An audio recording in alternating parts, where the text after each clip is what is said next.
हरिः ओम् श्री सद्गुरु परमात्मने नमः। ओम श्रीकृष्ण परब्रह्मणे नमः।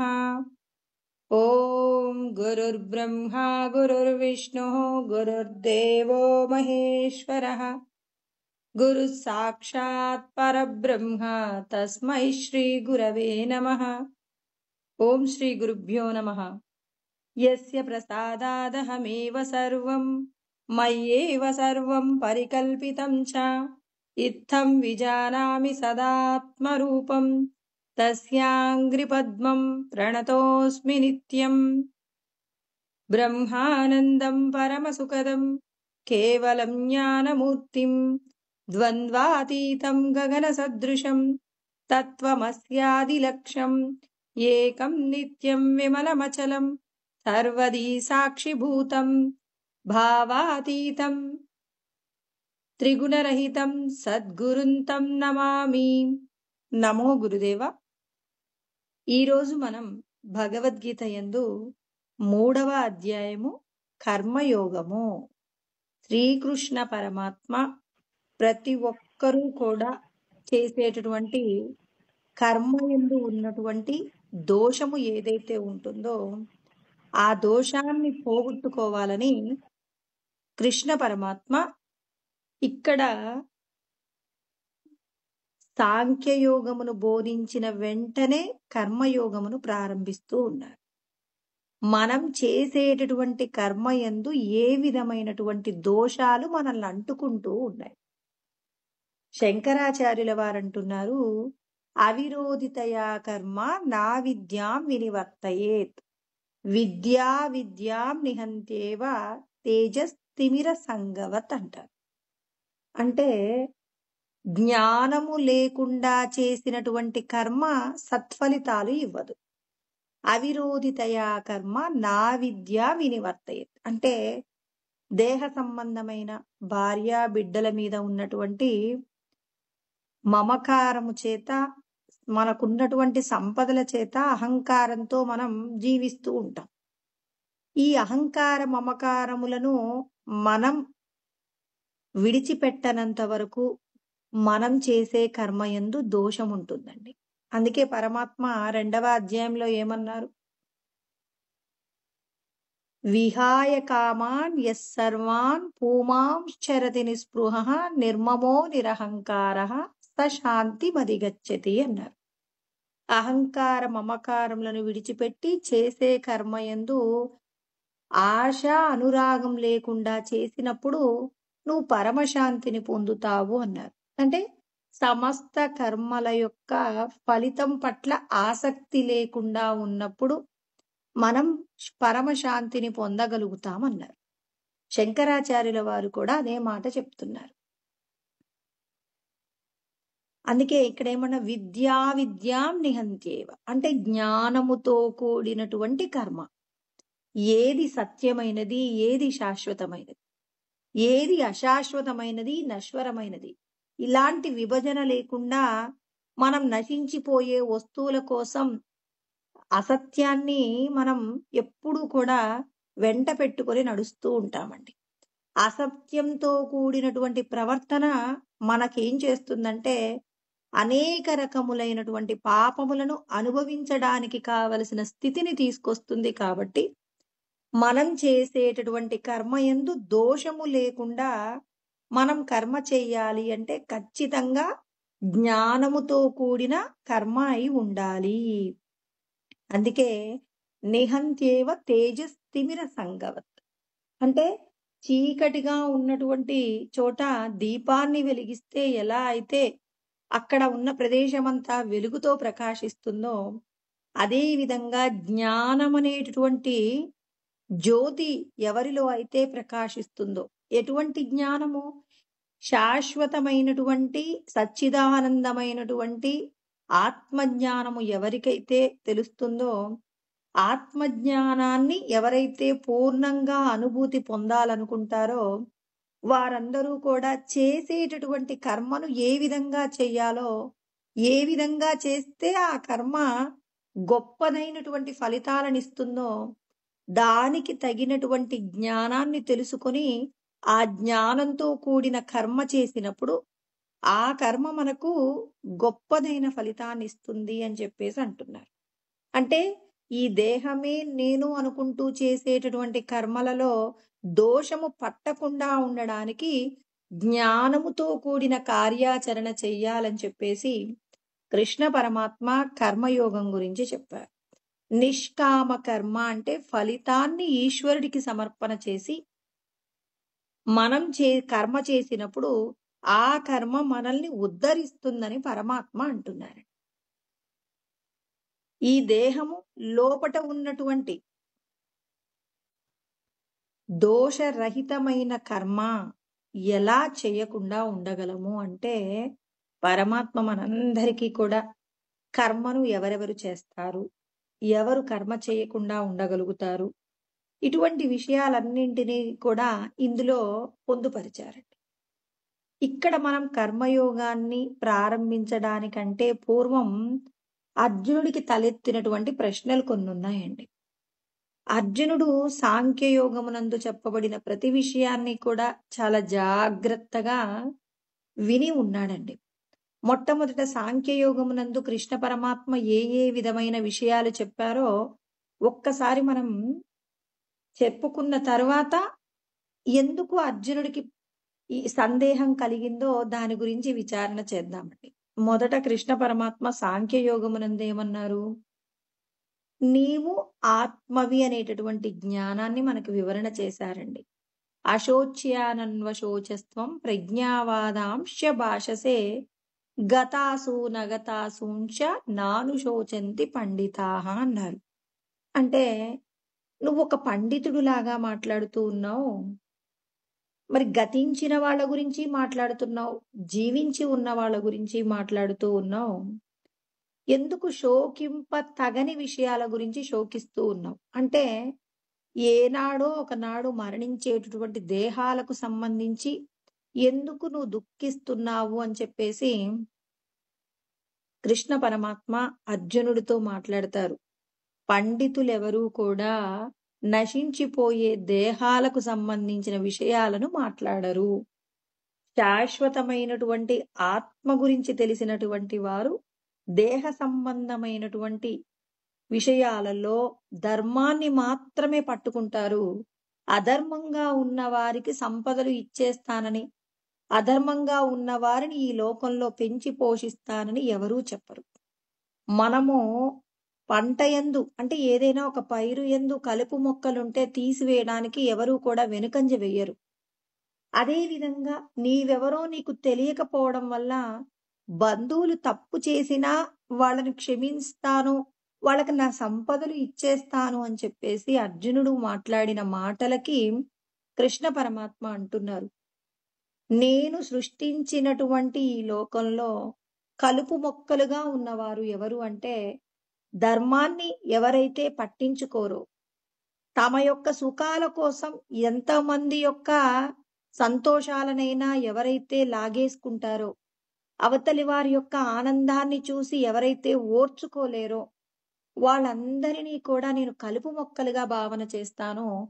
కలుపు మొక్కలన్నింటినీ పెరికి వేయడమే నా యొక్క లక్ష్యమని కృష్ణ పరమాత్మ చెప్తున్నారు.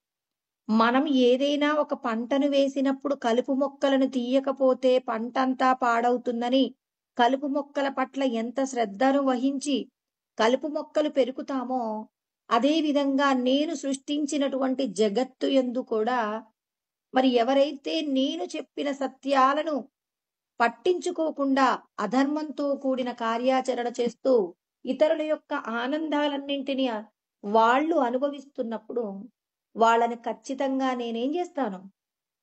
ఏదో ఒక రూపంలో నేను వాళ్ళందరినీ కూడా పతనం చేస్తాను అని చెప్పడానికే ఆయన ఏమన్నారు? యదా యదా హి ధర్మస్య గ్లానిర్భవతి భారత అభ్యుత్థానమ ధర్మస్య తదాత్మానం సృజామ్యహం అన్నారు. అంటే ఎక్కడెక్కడ అధర్మం పెరుగుతుందో ఆ అధర్మాన్ని అంతం చేయడానికి నేనేం చేస్తాను? నాకు నేను సృష్టి చేసుకొని ధర్మాన్ని భూమి మీద స్థాపించడం కోసం అని చెప్పి నేను జన్మను తీసుకుంటాను అని చెప్పేసి కృష్ణ పరమాత్మ చెప్పారు.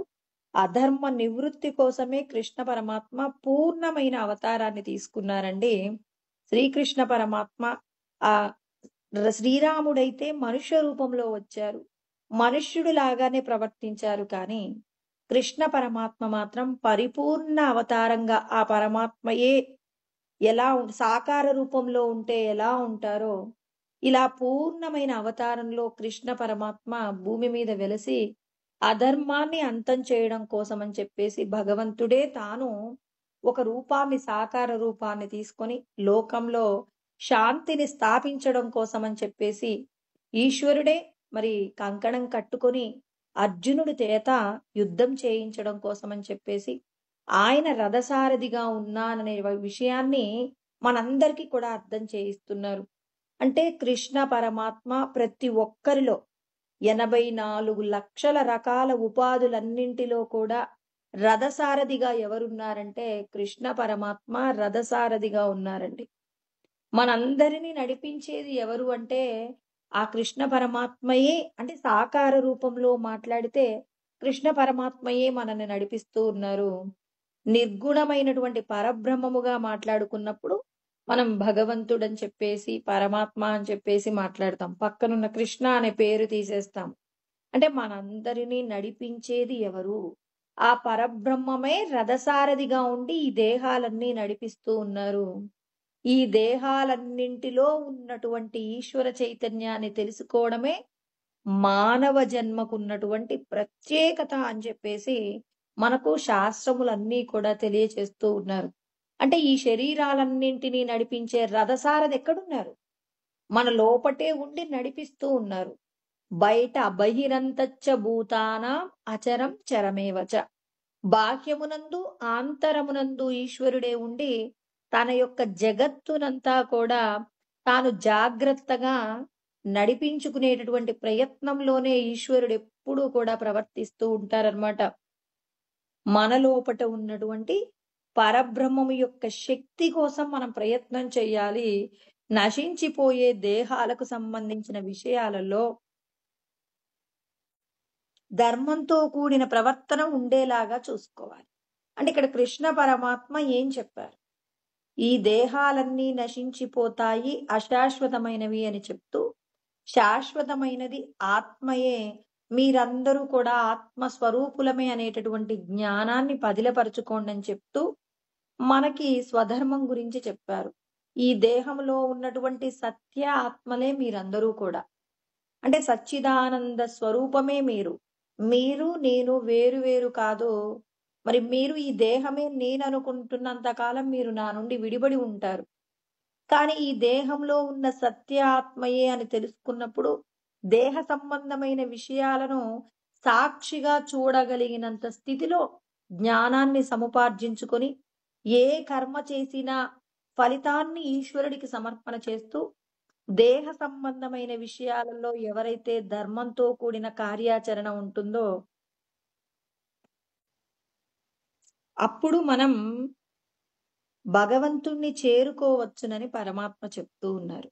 అంటే ఇక్కడ నీ యొక్క స్వధర్మం ఏమిటి అంటే నువ్వు ఆత్మస్వరూపంగా నిలబడటానికి కావలసిన ప్రయత్నం చెయ్యమని స్వధర్మం గురించి చెప్పిన తదనంతరం ఆయన అర్జునుణ్ణి కాస్త సందేహంలో పడవేసినటువంటి శ్లోకాలు ఏమిటి అంటే దూరేనా హెవరం కర్మ బుద్ధియోగా ధనంజయ బుద్ధౌ శరణమన్విచ్చ కృపణా ఫలహేతవ అంటారు.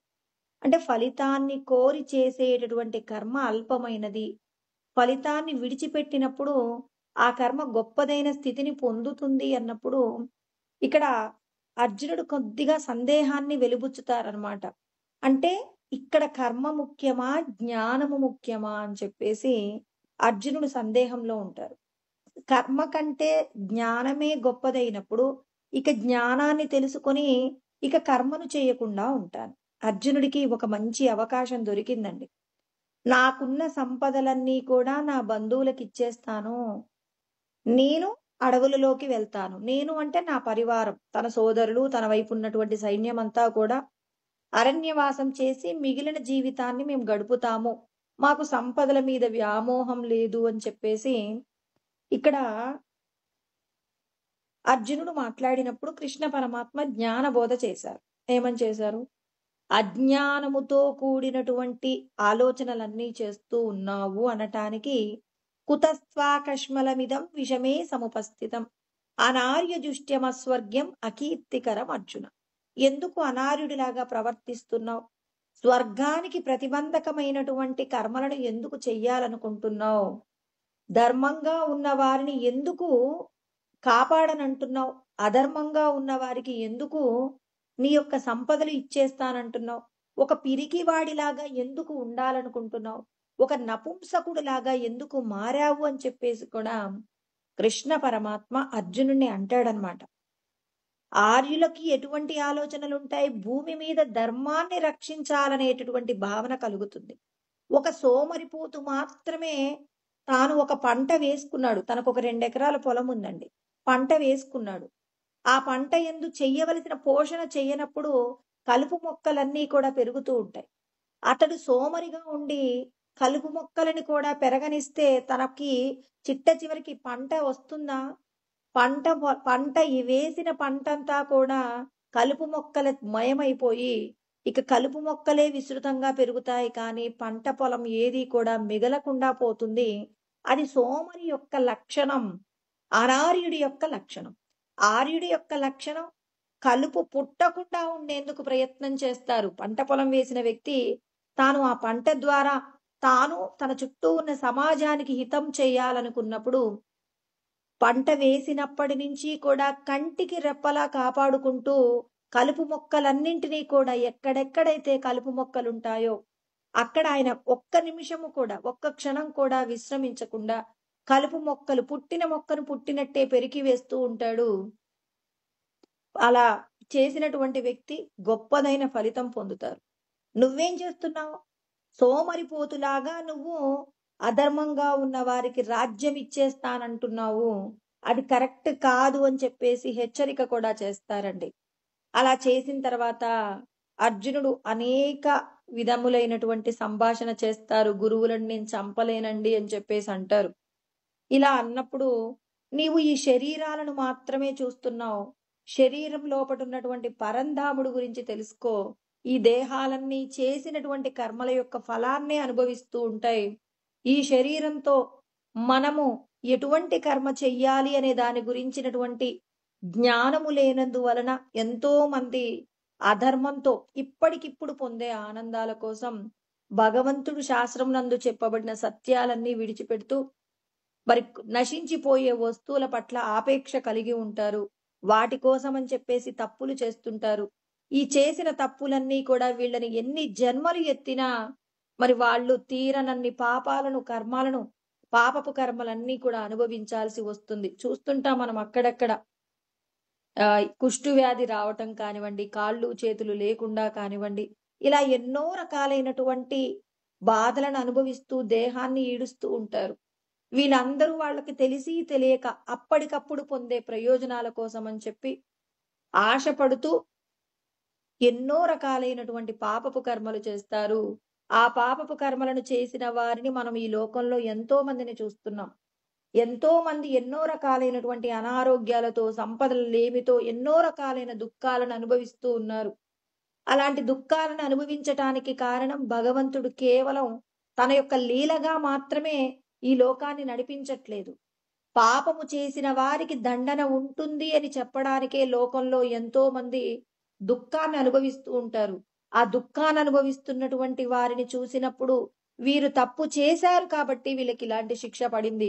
నేను అటువంటి తప్పు చేయకూడదు భగవంతుడా, నేను ఏ తప్పు చేయకుండా 10 మందికి ఉపకారం కలిగేలాగా కర్మలను నాతో చేయించండని ఎవరైతే ఈశ్వరుడి యొక్క పాదాలను ఆశ్రయించి ఉంటారో అలా పాదాలను ఆశ్రయించిన వారికి పరమాత్మ ఏం చేస్తుంటారు? తన తప్పును దిద్దుకోవడానికి ఏది అవసరమో ఆ అవసరమైనటువంటి జ్ఞానాన్ని సద్గురు స్వరూపంగా ఈశ్వరుడు మనకు అందిస్తూ ఉంటారన్నమాట. నీ లోపట ఉన్నటువంటి సద్గురువు ఏం చేస్తుంటాడు? అనుక్షణం నిన్ను గమనిస్తూ ఉంటారు. నువ్వు చేసేటటువంటి కర్మలయందు దోషములు లేనప్పుడు ఆయనే ఏం చేస్తుంటాడు? నీకు కావలసినటువంటి జ్ఞానబోధ చేస్తూ ఉంటారు. నిన్ను తప్పు దారిలో ప్రయాణించకుండా సన్మార్గంలో ప్రయాణం చేయడానికి నిన్ను అనుక్షణం రక్షించే వ్యక్తి ఎక్కడున్నాడు?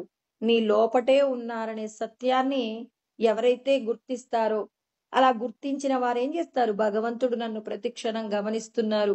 నేను చేసే ఆలోచనను, నేను మాట్లాడే మాటను, తర్వాత నా యొక్క ప్రవర్తనను భగవంతుడు గమనిస్తున్నారు కాబట్టి, నేను జాగ్రత్తగా ఉండాలని ఎవరైతే భగవంతుడు చెప్పినట్టుగా జీవించే ప్రయత్నం చేస్తారో, అలాంటి వారు పరమాత్మను చేరుకుంటారు అన్నప్పుడు, ఇక్కడ జ్ఞానం యొక్క గొప్పతనాన్ని కృష్ణ పరమాత్మ చెప్పినప్పుడు అర్జునుడికి సందేహం కలుగుతుంది. అవును, జ్ఞానము గొప్పదైనప్పుడు ఎందుకు నేనిక కర్మ చేయాలి? కృష్ణ పరమాత్మ చెప్పిన జ్ఞానాన్ని వింటాను.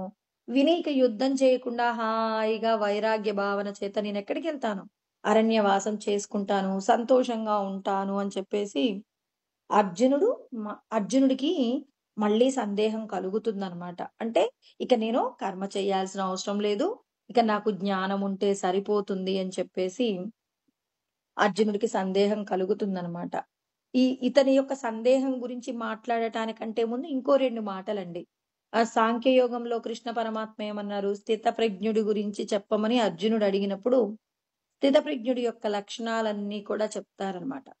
ఆ లక్షణాలన్నింటినీ విన్న తర్వాత ఆయనకేమనిపించింది? జ్ఞానముతో మోక్షాన్ని పొందవచ్చు కదా! బ్రాహ్మీ స్థితి గురించి కూడా మాట్లాడతారు కదండీ చివర్లో. ఏషా బ్రాహ్మీ స్థితి పార్థనైనాం ప్రాప్య విముఖ్యతి స్థిత్వాస్యామంతకాలేపి బ్రహ్మ నిర్వాణ మృచ్యతి. అంటే ఎవరైతే సత్కర్మ చేస్తారో, ఎప్పుడూ భగవంతుణ్ణి మనసు యందు హృదయమునందు ఏం చేసుకుంటారు? ప్రతిష్ఠ చేసుకుంటారో, అలా చేసుకున్న వారు జీవన్ముక్తులవుతారు. తర్వాత బ్రహ్మమునే పొందుతారు దేహాన్ని విడిచిపెట్టిన తర్వాత అని చెప్తారనమాట. ఇన్ని విషయాలు విన్న తర్వాత మనందరికి ఏమనిపిస్తుందండి? అర్జునుడి కంటే పూర్వం మనకేమనిపిస్తుందంటే, ఇక హాయిగా శాస్త్రంలో చెప్పబడిన విషయాలన్నీ తెలుసుకుంటాను. తెలుసుకున్న తర్వాత హాయిగా నేను వాటన్నింటినీ స్మరణ చేసుకుంటూ, నేను ఈ దేహాన్ని విడిచిపెడతానని చెప్పేసి మనకి ఏమనిపిస్తుంది? ఇక ఎందుకండి ఈ కర్మ, భార్య, బిడ్డలు ఇవన్నీ ఎందుకు నాకు? హాయిగా జ్ఞానం తెలుసుకుంటే సరిపోతుంది. మరి జ్ఞానంతో కూడిన విచారణ చేస్తూ సంతోషంగా గడిపేస్తాను. ఇక ఈ భార్య, బిడ్డలు ఇవన్నీ కూడా విడిచిపెడతాను, సన్యాసం తీసుకుంటానని మనకి కూడా అలాంటి ఆలోచన వస్తుంది కదా! మరి మనకంటే వేరుగా లేరు కాబట్టి అర్జునుడు కూడా ఏమంటున్నారు? నేను కూడా హాయిగా జ్ఞానోపదేశం పొందుతానండి. జ్ఞానం తెలుసుకుంటానండి. జ్ఞానం తెలుసుకొని మీ జ్ఞానాన్ని నిరంతరం స్మరణ చేస్తూ ఈ దేహాన్ని విడిచిపెడతానండి అని చెప్పేసి అనటానికే 2 ప్రశ్నలు అడుగుతున్నాడనమాట. అర్జునుడేమంటున్నారు? కర్మయోగము అర్జునుడితో ప్రారంభమవుతుందండి. జ్ఞ ఇక్కడ అర్జునుడు మాట్లాడుతూ ఉన్నారనమాట. జ్యాయసి చేత్ కర్మణస్తే మతా బుద్ధిర్జనార్దన తత్కిం కర్మని ఘోరే మాం నియోజయసి కేశవ. ఎందుకయ్యా నన్ను ఘోరమైనటువంటి సంసారంలో పడవేశాం? నేను చిన్నప్పటి నుంచి ఎవరితో అయితే కలిసిమెలిసి తిరిగానో వాళ్ళనే చంపవలసినటువంటి పరిస్థితి నాకు కలిగిందయ్యా. ఎందుకు నేను ఈ కర్మను చెయ్యాలి? అసలు ఈ కర్మ నేను చెయ్యను. ఇప్పటికిప్పుడు నేను వీళ్ళందరినీ చంపితేనే నాకు మంచి జరుగుతుంది అంటే, మరి మీరిప్పటి వరకు చెప్పారు గదా! జ్ఞానము గొప్పది, జ్ఞానము గొప్పది అన్నారు కదా! మరి అలా అన్నప్పుడు మరి ఇక్కడ నేను కర్మ చేయవలసిన అవసరం ఏముంది? జ్ఞానమే కదా గొప్పది. జ్యాయసి చేత్ కర్మణస్తే మతా బుద్ధిర్జనార్దన. అంటే జ్ఞానమే గొప్పది అని మీరంటూ ఉన్నారు. మరి అలా అంటున్నప్పుడు నన్నెందుకు ఇలాంటి ఘోరమైనటువంటి కర్మ చేయమని అంటున్నారు? ఇటువంటి ఘోరమైనటువంటి కర్మ నేను చెయ్యకుండా ఉండాలనే కోరిక నా లోపట కలుగుతుంది. ఎందుకంటే మీరే చెప్పారు. జ్ఞానము గొప్పది కర్మ కంటే కూడా అని చెప్పారు. అంటే కర్మ చెయ్యవలసిన అవసరం లేదు. ఇవాళ చాలా మంది కూడా జ్ఞాన ఉపదేశం పొందిన తర్వాత ఏం చేస్తున్నారంటే, అంటే సద్గురువు దగ్గరికి వెళ్ళాక ఈ లోకంలో జరిగే తీరండి. సద్గురువు దగ్గరికి వెళ్ళక పూర్వం ఏం చేస్తారు అంటే, అది ధ్యానము కావచ్చు, లేకపోతే జ్ఞానము కావచ్చు.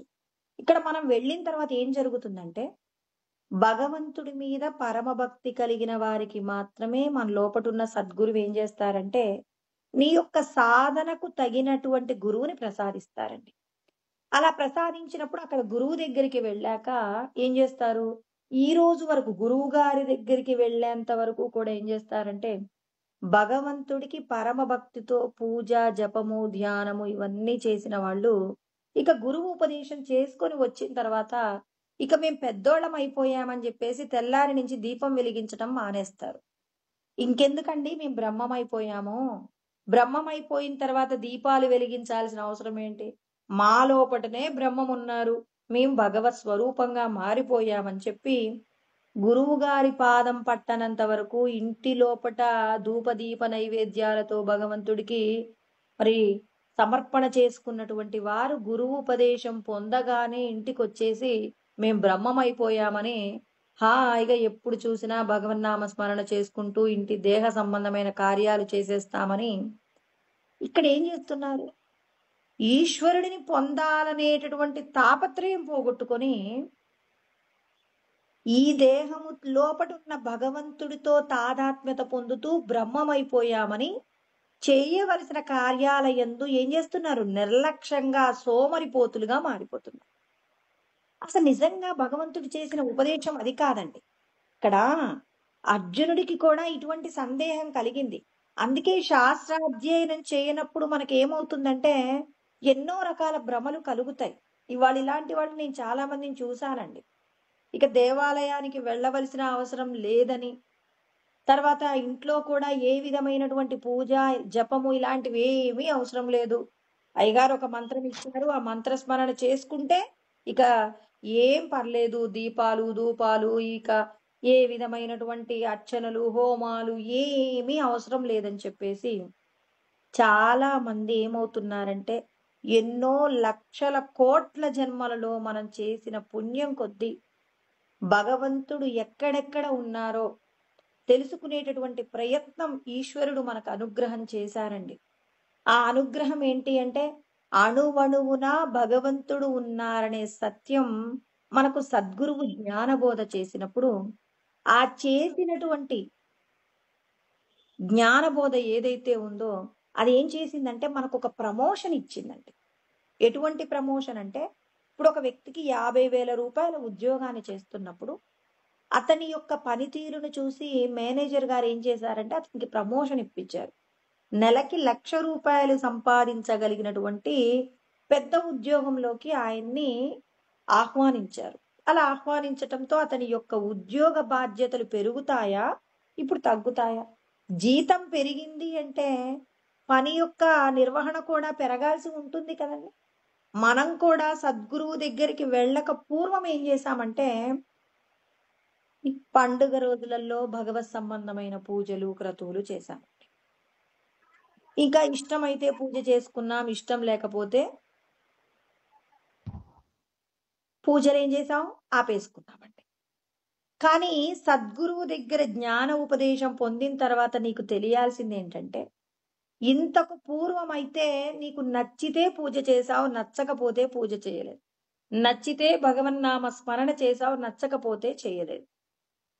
పండుగ తిథులలో నీకు నచ్చితే నువ్వు రకరకాలైనటువంటి పూజాది క్రతువులు, నిత్య నైమిత్తిక కర్మలు చేశారు.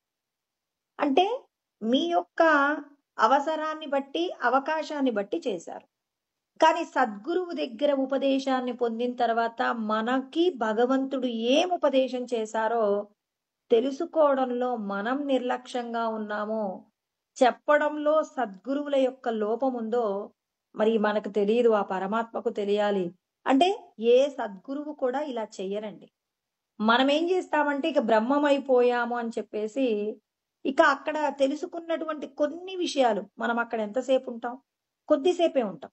ఆ కొద్దిసేపట్లో వారు చెప్పిన విషయాలలో ఉన్నటువంటి మర్మాన్ని మనం ఏం చేస్తామంటే మనల్ని బ్రహ్మమైపోయారు అని చెప్పేసి చెప్పారు కాబట్టి ఇక నేను ఏ విధమైన భగవత్ సంబంధమైన కైంకర్యాలు చెయ్యవలసిన అవసరం లేదనే నిర్ణయానికి వస్తాం. కానీ సద్గురువులు అలా చెప్పరు. మీరు చేసేటటువంటి పని యందు శ్రేష్టత పెంచుకోమనే చెప్తారు. మనం ఎందుకు సద్గురువులు ఎందుకు అలా చెప్తారు? వాళ్ళు చెప్పినటువంటి ఆ మాటలలో ఉన్నటువంటి ఆంతర్యం అర్థం కాక, ఇక్కడ కృష్ణ పరమాత్మ కూడా చాలా చక్కగా వివరణ చేశారండి. బాగా అర్థం చేసుకుంటే ఇక్కడ 2వ అధ్యాయంలోనే నీ యొక్క సాధనయే నిన్ను ముందుకు తీసుకువెళ్తుంది అని చెప్పేసి కృష్ణ పరమాత్మ అంత చక్కగా వివరణ చేస్తే అర్జునుడు లాంటి గొప్ప వ్యక్తి కూడా తడబడ్డాడు. జ్ఞానము కంటే కర్మ కంటే జ్ఞానమే గొప్పది అని చెప్పేసి అనుకున్నాడు. అలా అనుకుని ఎందుకు ఇక నేను కర్మ త్యాగం చేసేస్తానండి. ఇక నాకు అవసరం లేదండి. నేను ఇక హాయిగా సన్యాసం తీసుకుంటాను. సన్యాసం అంటే సన్యాసం అంటే ఏదో కాషాయ వస్త్రాలు ధరిస్తానని అర్జునుడు ఎక్కడా చెప్పలేదు. మీరేంటి ఇలాంటి మాటలు మాట్లాడారని అనుకోకండి. సన్యాసః అంటే కాషాయ వస్త్రాలు ధరించిన వాళ్ళని సన్యాసి కాదండి. న్యాసం అంటే విడిచిపెట్టడం. దేనిని విడిచిపెడతానన్నాడు? దేహ సంబంధమైనటువంటి భోగములను విడిచిపెడతానన్నాడు. ఏ భోగములు లేకపోయినా నేను సంతోషంగా జీవించడానికి కావలసినటువంటి విధంగా నా దగ్గర అనుకూలతలున్నాయి. అనుకూలతలు అంటే సంతోషంగా జీవించడానికి ఇక సంపదలు ఉండక్కర్లేదు. సంపదలు లేకపోయినా భగవంతుని నిత్యము స్మరణ చేస్తూ హాయిగా జీవిస్తానని మనకంటే ఒక అడుగు ముందుకు వేసి ఒక మెట్టు ముందెక్కి ఉన్నాడు.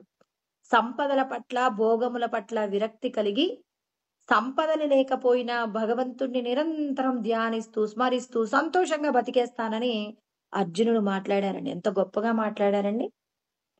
సంతోషంగా జీవించడానికి భగవంతుడి యొక్క స్మరణ ఉంటే చాలు. అందుకే కదండి కృష్ణ పరమాత్మ నీరు కావాలా, నా యొక్క సైన్యం కావాలా అంటే మీరొక్కరుంటే చాలండి. ఇక మీ సైన్యం నాకు అవసరం లేదంటే ఇక భగవంతుడితో నేనుంటాను. భగవంతుడితో కలిసి ఉంటానన్నాడు. భగవంతుడు తప్ప అన్యమైనది ఏది వద్దు అన్నారు. కానీ భగవంతుడు ఏమంటారు? ధర్మంగా జీవించే వాళ్ళు ఈ లోకంలో ఉన్నప్పుడే అధర్మ పరులకు మనం ఏం చేయగలము? ఏం చేయగలమంటే వాళ్ళు చేసేటటువంటి విపరీతమైనటువంటి ప్రవర్తనను మనం ఏం చేయగలం? అడ్డుకట్ట వేయగలం. అందరూ దుర్మార్గులే ఉన్నారనుకోండి, ఆ లోకమంతా ఇంకా దుర్మార్గమైనటువంటి తీరుకు మారిపోతుంది. ధర్మంగా ఉన్న వాళ్ళు నలుగురు ఉంటే అధర్మ పరులైనటువంటి వాళ్ళు చేసేటటువంటి పాపాలన్నింటినీ కూడా ఏం చేయగలరు? ఏదో ఒక రోజు మేం చేసింది తప్పు కాబట్టి ఇవాళ మేము చనిపోతున్నామని అర్థం చేసుకోగలుగుతారు. ఎలా అంటే దుర్యోధనుడు కూడా 2 తొడలు విరిగిపోయి యుద్ధమునందు ఉన్నప్పుడు అనుకున్నాడట చిట్ట చివరి సమయంలో, నేను మా తాత చెప్పిన మాట, మా గురువు చెప్పిన మాట విని ఉంటే ఇవాళ నాకు ఈ పరిస్థితి వచ్చేది కాదు. హాయిగా ఈ దేహంతో భోగములన్నింటినీ అనుభవిస్తూ సంతోషంగా ఉండేవాడను. నాకు ఏమైంది? దుర్బుద్ధి కలిగింది, అసూయ కలిగింది, పెద్దల మాట పట్ల గౌరవం లేకపోవడం వల్ల నేను ఇవాళ నా నాశనాన్ని నేనే కొని తెచ్చుకున్నాను.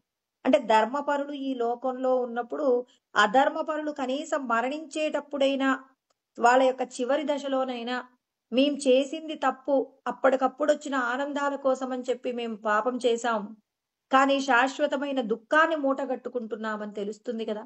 అంటే ధర్మపరులైనటువంటి వాళ్ళు ఈ లోకంలో నుంచి విశ్రమించి మేము ఏమీ లేకుండా హాయిగా సమాజానికి దూరంగా బతుకుతానంటే కృష్ణ పరమాత్మ అంగీకరించరు. ధర్మం తెలిసిన వారు, జ్ఞానం తెలిసిన వారు చేసే కర్మను చూసి అజ్ఞానంతో దేహ సంబంధమైన వ్యామోహం చేత పాపపు కర్మలు చేసైనా సుఖాలను పొందాలనుకునే వారికి ఏదో ఒక రోజున కనువిప్పవుతుందని చెప్పడానికే కృష్ణ పరమాత్మ ఒక మాట చెప్తారనమాట. నబుద్ధి భేదం జనయేదజ్ఞానం కర్మ సంగినాం జోషయే సర్వకర్మాని విద్వాన్ యుక్త సమాచర అంటారు. అంటే మీరెవరైనా అజ్ఞానం చేత చెయ్యకూడని కర్మలు చేస్తూ ఉంటే మీరు ఈ కర్మలు చేస్తున్నారు చెయ్యకండి అని చెప్పకండి. మీరు అటువంటి కర్మలను చెయ్యకుండా ఎన్ని కష్టాలు వచ్చినా మీరు ఏం చేయాలి? ధర్మంగా జీవించడానికి ప్రయత్నం చేసినప్పుడు అధర్మపరులు ఇవ్వాల తెలుసుకోకపోయినా ఏదో ఒక రోజు ఖచ్చితంగా తెలుసుకుంటారు.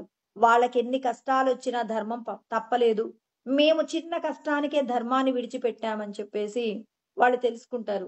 కర్ణుడు కూడా మరి తనకు లేనటువంటి రాజ్యాన్ని దుర్యోధనుడు ఇస్తారన్నప్పుడు దుర్యోధనుడు ఇచ్చేటటువంటి రాజ్యాన్ని చూసుకున్నాడు. కానీ దుర్యోధనుడు ధర్మపరుడా అధర్మపరుడా, మరి ఎందుకు అతడు నన్ను చేరదీస్తున్నాడు అనే విషయాన్ని గుర్తించలేకపోవడానికి కారణం తనని అవమానిస్తున్నారు, నాకు రాజ్యం లేకపోవడం వల్ల అవమానిస్తున్నారని ఆ అవమానం నుంచి బయటపడటానికి అప్పటికప్పుడు దొరికేటటువంటి భోగముల కోసం ప్రయత్నం చేశాడు.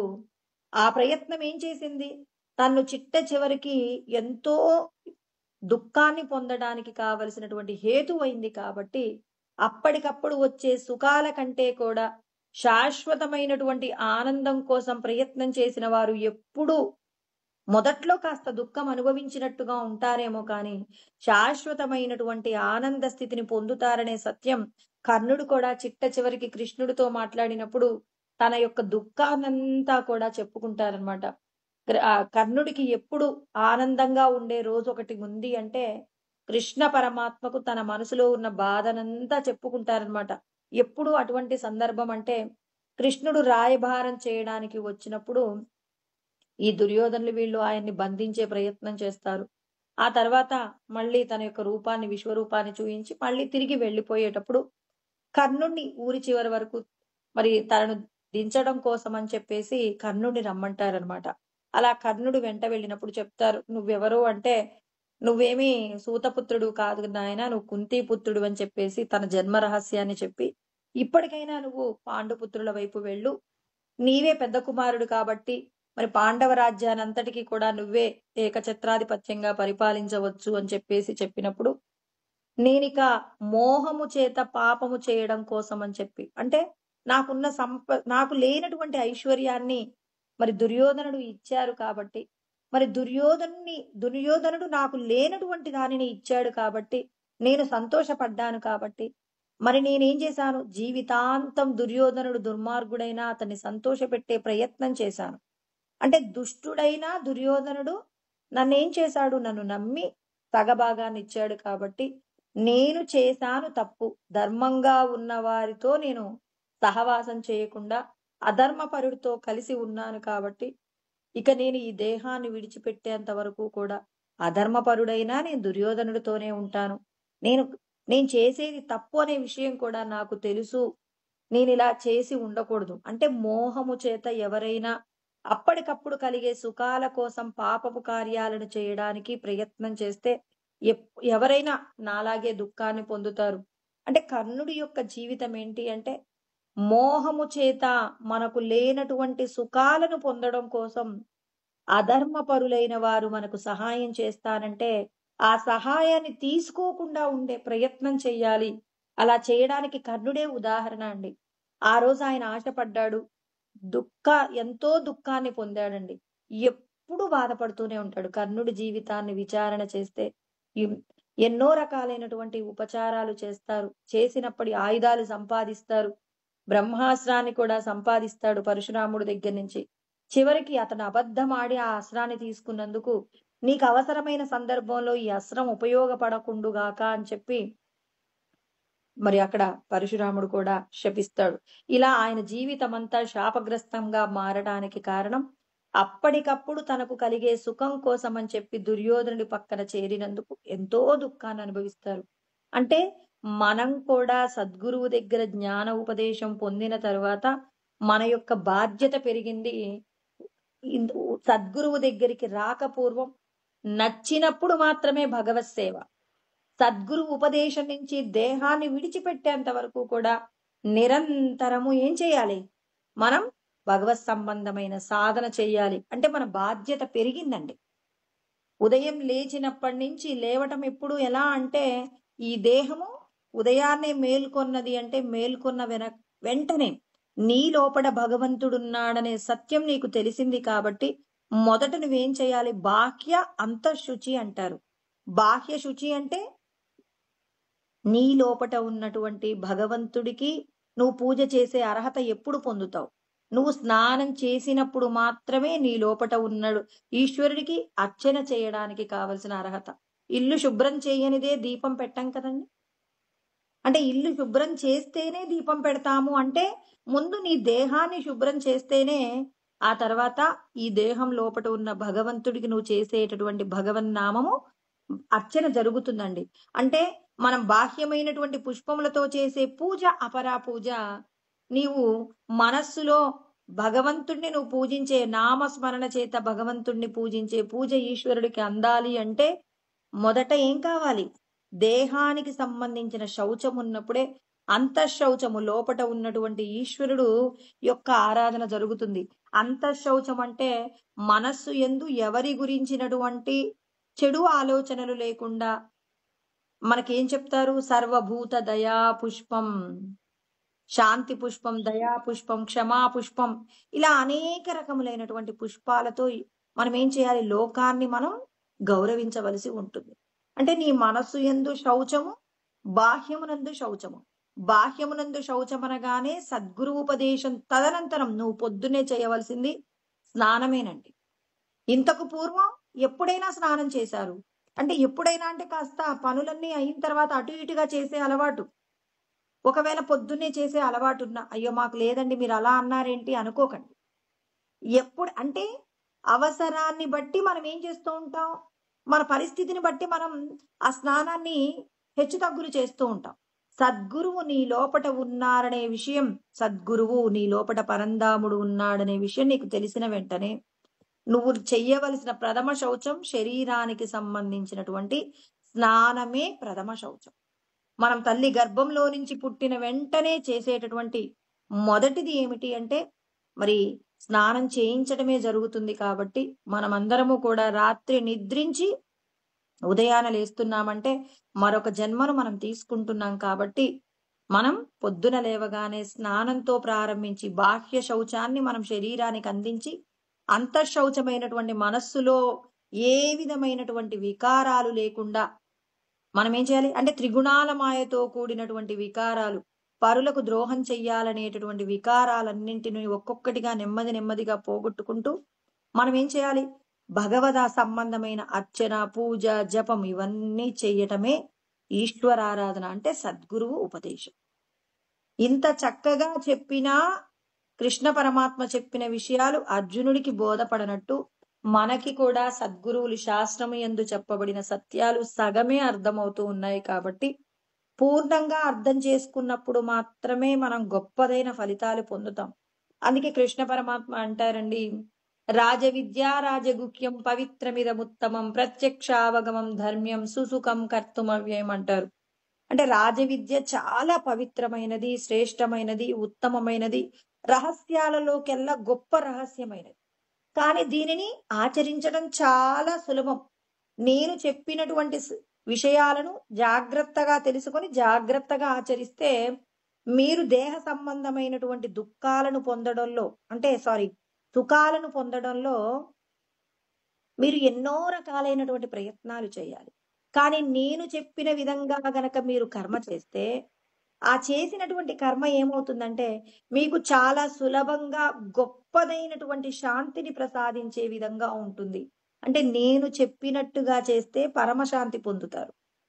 అలా కాకుండా అజ్ఞానము చేత దేహ సంబంధమైన సౌఖ్యాల కోసం అని చెప్పేసి మీరు ఏం చేస్తూ ఉంటారు? నేను చెప్పినటువంటి ధర్మాన్ని విడిచిపెట్టి ప్రవర్తిస్తే మాత్రం మొదట ఆనందము, తర్వాత దుఃఖం కలుగుతుంది. నేను చెప్పినట్టుగా చేయండి, పరమశాంతిని పొందుతారు. సులభంగా మీరు ఏం చేస్తారు? శాంతిని పొందుతారు. మీరు ఒక ఫంక్షన్ చేసి చూడండి, అందరికీ అనుభవైక వేద్యమేనండి. ఓ ఫంక్షన్ చేసి ఎంతమంది మిమ్మల్ని ఆశీర్వదించారో మీరు పెన్ను పేపర్ తీసుకొని రాసుకోండి. ఏమీ ఆహారం లేనటువంటి వారి దగ్గరికి వెళ్ళి మనం భోజనం పెడితే వాళ్ళలో ఎంతమంది మిమ్మల్ని ఆశీర్వదించకుండా ఉంటారో అప్పుడు కూడా పెన్ను పేపర్తో రాసుకోండి. ఎవరైనా మీరు పెట్టిన భోజనంలో ఇది బాలేదండి అంటారా? తిన్న ఆహారాన్ని వాళ్ళు ఏం చేస్తారు? కృష్ణ పరమాత్మ చెప్పినటువంటి ప్రతి విషయాన్ని కూడా చాలా జాగ్రత్తగా మనం తెలుసుకున్నప్పుడు మాత్రమే మనం తీసుకున్నటువంటి ఉపదేశము, ఆ ఉపదేశంలో మనం ఆచరించవలసిన పద్ధతులు అన్నీ కూడా అర్థమవుతాయి. ఇక్కడ అర్జునుడు కూడా మాట్లాడుతూ ఉన్నారు. వ్యామిశ్రేణేవ వాక్యేన బుద్ధి మోహయసీవమే తదేకం వద నిశ్చిత్య ఏన శ్రేయో హమాప్నుయం. మీరు రెండు విషయాలు మాట్లాడుతూ ఉన్నారండి. ఒకసారేమో జ్ఞానం గొప్పదంటారు, ఒకసారేమో కర్మ గొప్పదంటారు. ఎందుకు రెండు మాటల చేత నన్ను సందేహంలో పడవేస్తారు? బుద్ధి మోహయసీవమే అంటే నా బుద్ధి మోహమును పొందుతుంది. ఏది మంచి ఏది చెడు అని చెప్పేసి నేను నిర్ణయించుకోలేకపోతున్నాను. తదేకం వద నిశ్చిత్య ఏన శ్రేయోహమాప్నుయాం. నాకు ఏది శ్రేయస్సునిస్తుందో శ్రేయస్సునిచ్చే మాట చెప్పండి అన్నారు. 2 సార్లు మాట్లాడారు భగవద్గీత యందు. ఇప్పటి వరకు మనం చెప్పబడిన శ్లోకాలలో నాకు శ్రేయస్సునిచ్చే మాటని చెప్పండి అని చెప్పేసి అన్నారు. ఎక్కడన్నారంటే మొట్టమొదటి 2వ అధ్యాయంలో మాట్లాడతారు. ఏమంటారు? కార్పణ్య దోషోపహత స్వభావః పృచ్ఛామి త్వాం ధర్మ సమ్మూఢ చేతాః యత్ శ్రేయస్యాన్నిశ్చితం బ్రూహి తన్మే శిష్యస్తేహం శాది మాం త్వాం ప్రపన్నం అంటారు. ఏమన్నారు? కృపణత్వం అనే దోషం నాకు పట్టుకుందయ్యా. ఏది ధర్మమో ఏది అధర్మో నాకు అర్థం కావట్లేదు. యత్ శ్రేయస్యాన్నిశ్చితం బ్రూహి తన్మే, ఏది నాకు శ్రేయస్సునిస్తుందో శిష్యస్తేహం శాది మాం త్వాం ప్రపన్నం, అంటే మిమ్మల్ని నేను శరణు వేడుతున్నాను, నన్ను మీ శిష్యుడిగా స్వీకరించండి. శిష్యుడిగా స్వీకరించి నన్నేం చేస్తారు? నాకు ఏది శ్రేయస్సునిస్తుందో చెప్పండి. ఇక్కడ శ్రేయస్సు అనే పదం మాట్లాడారు.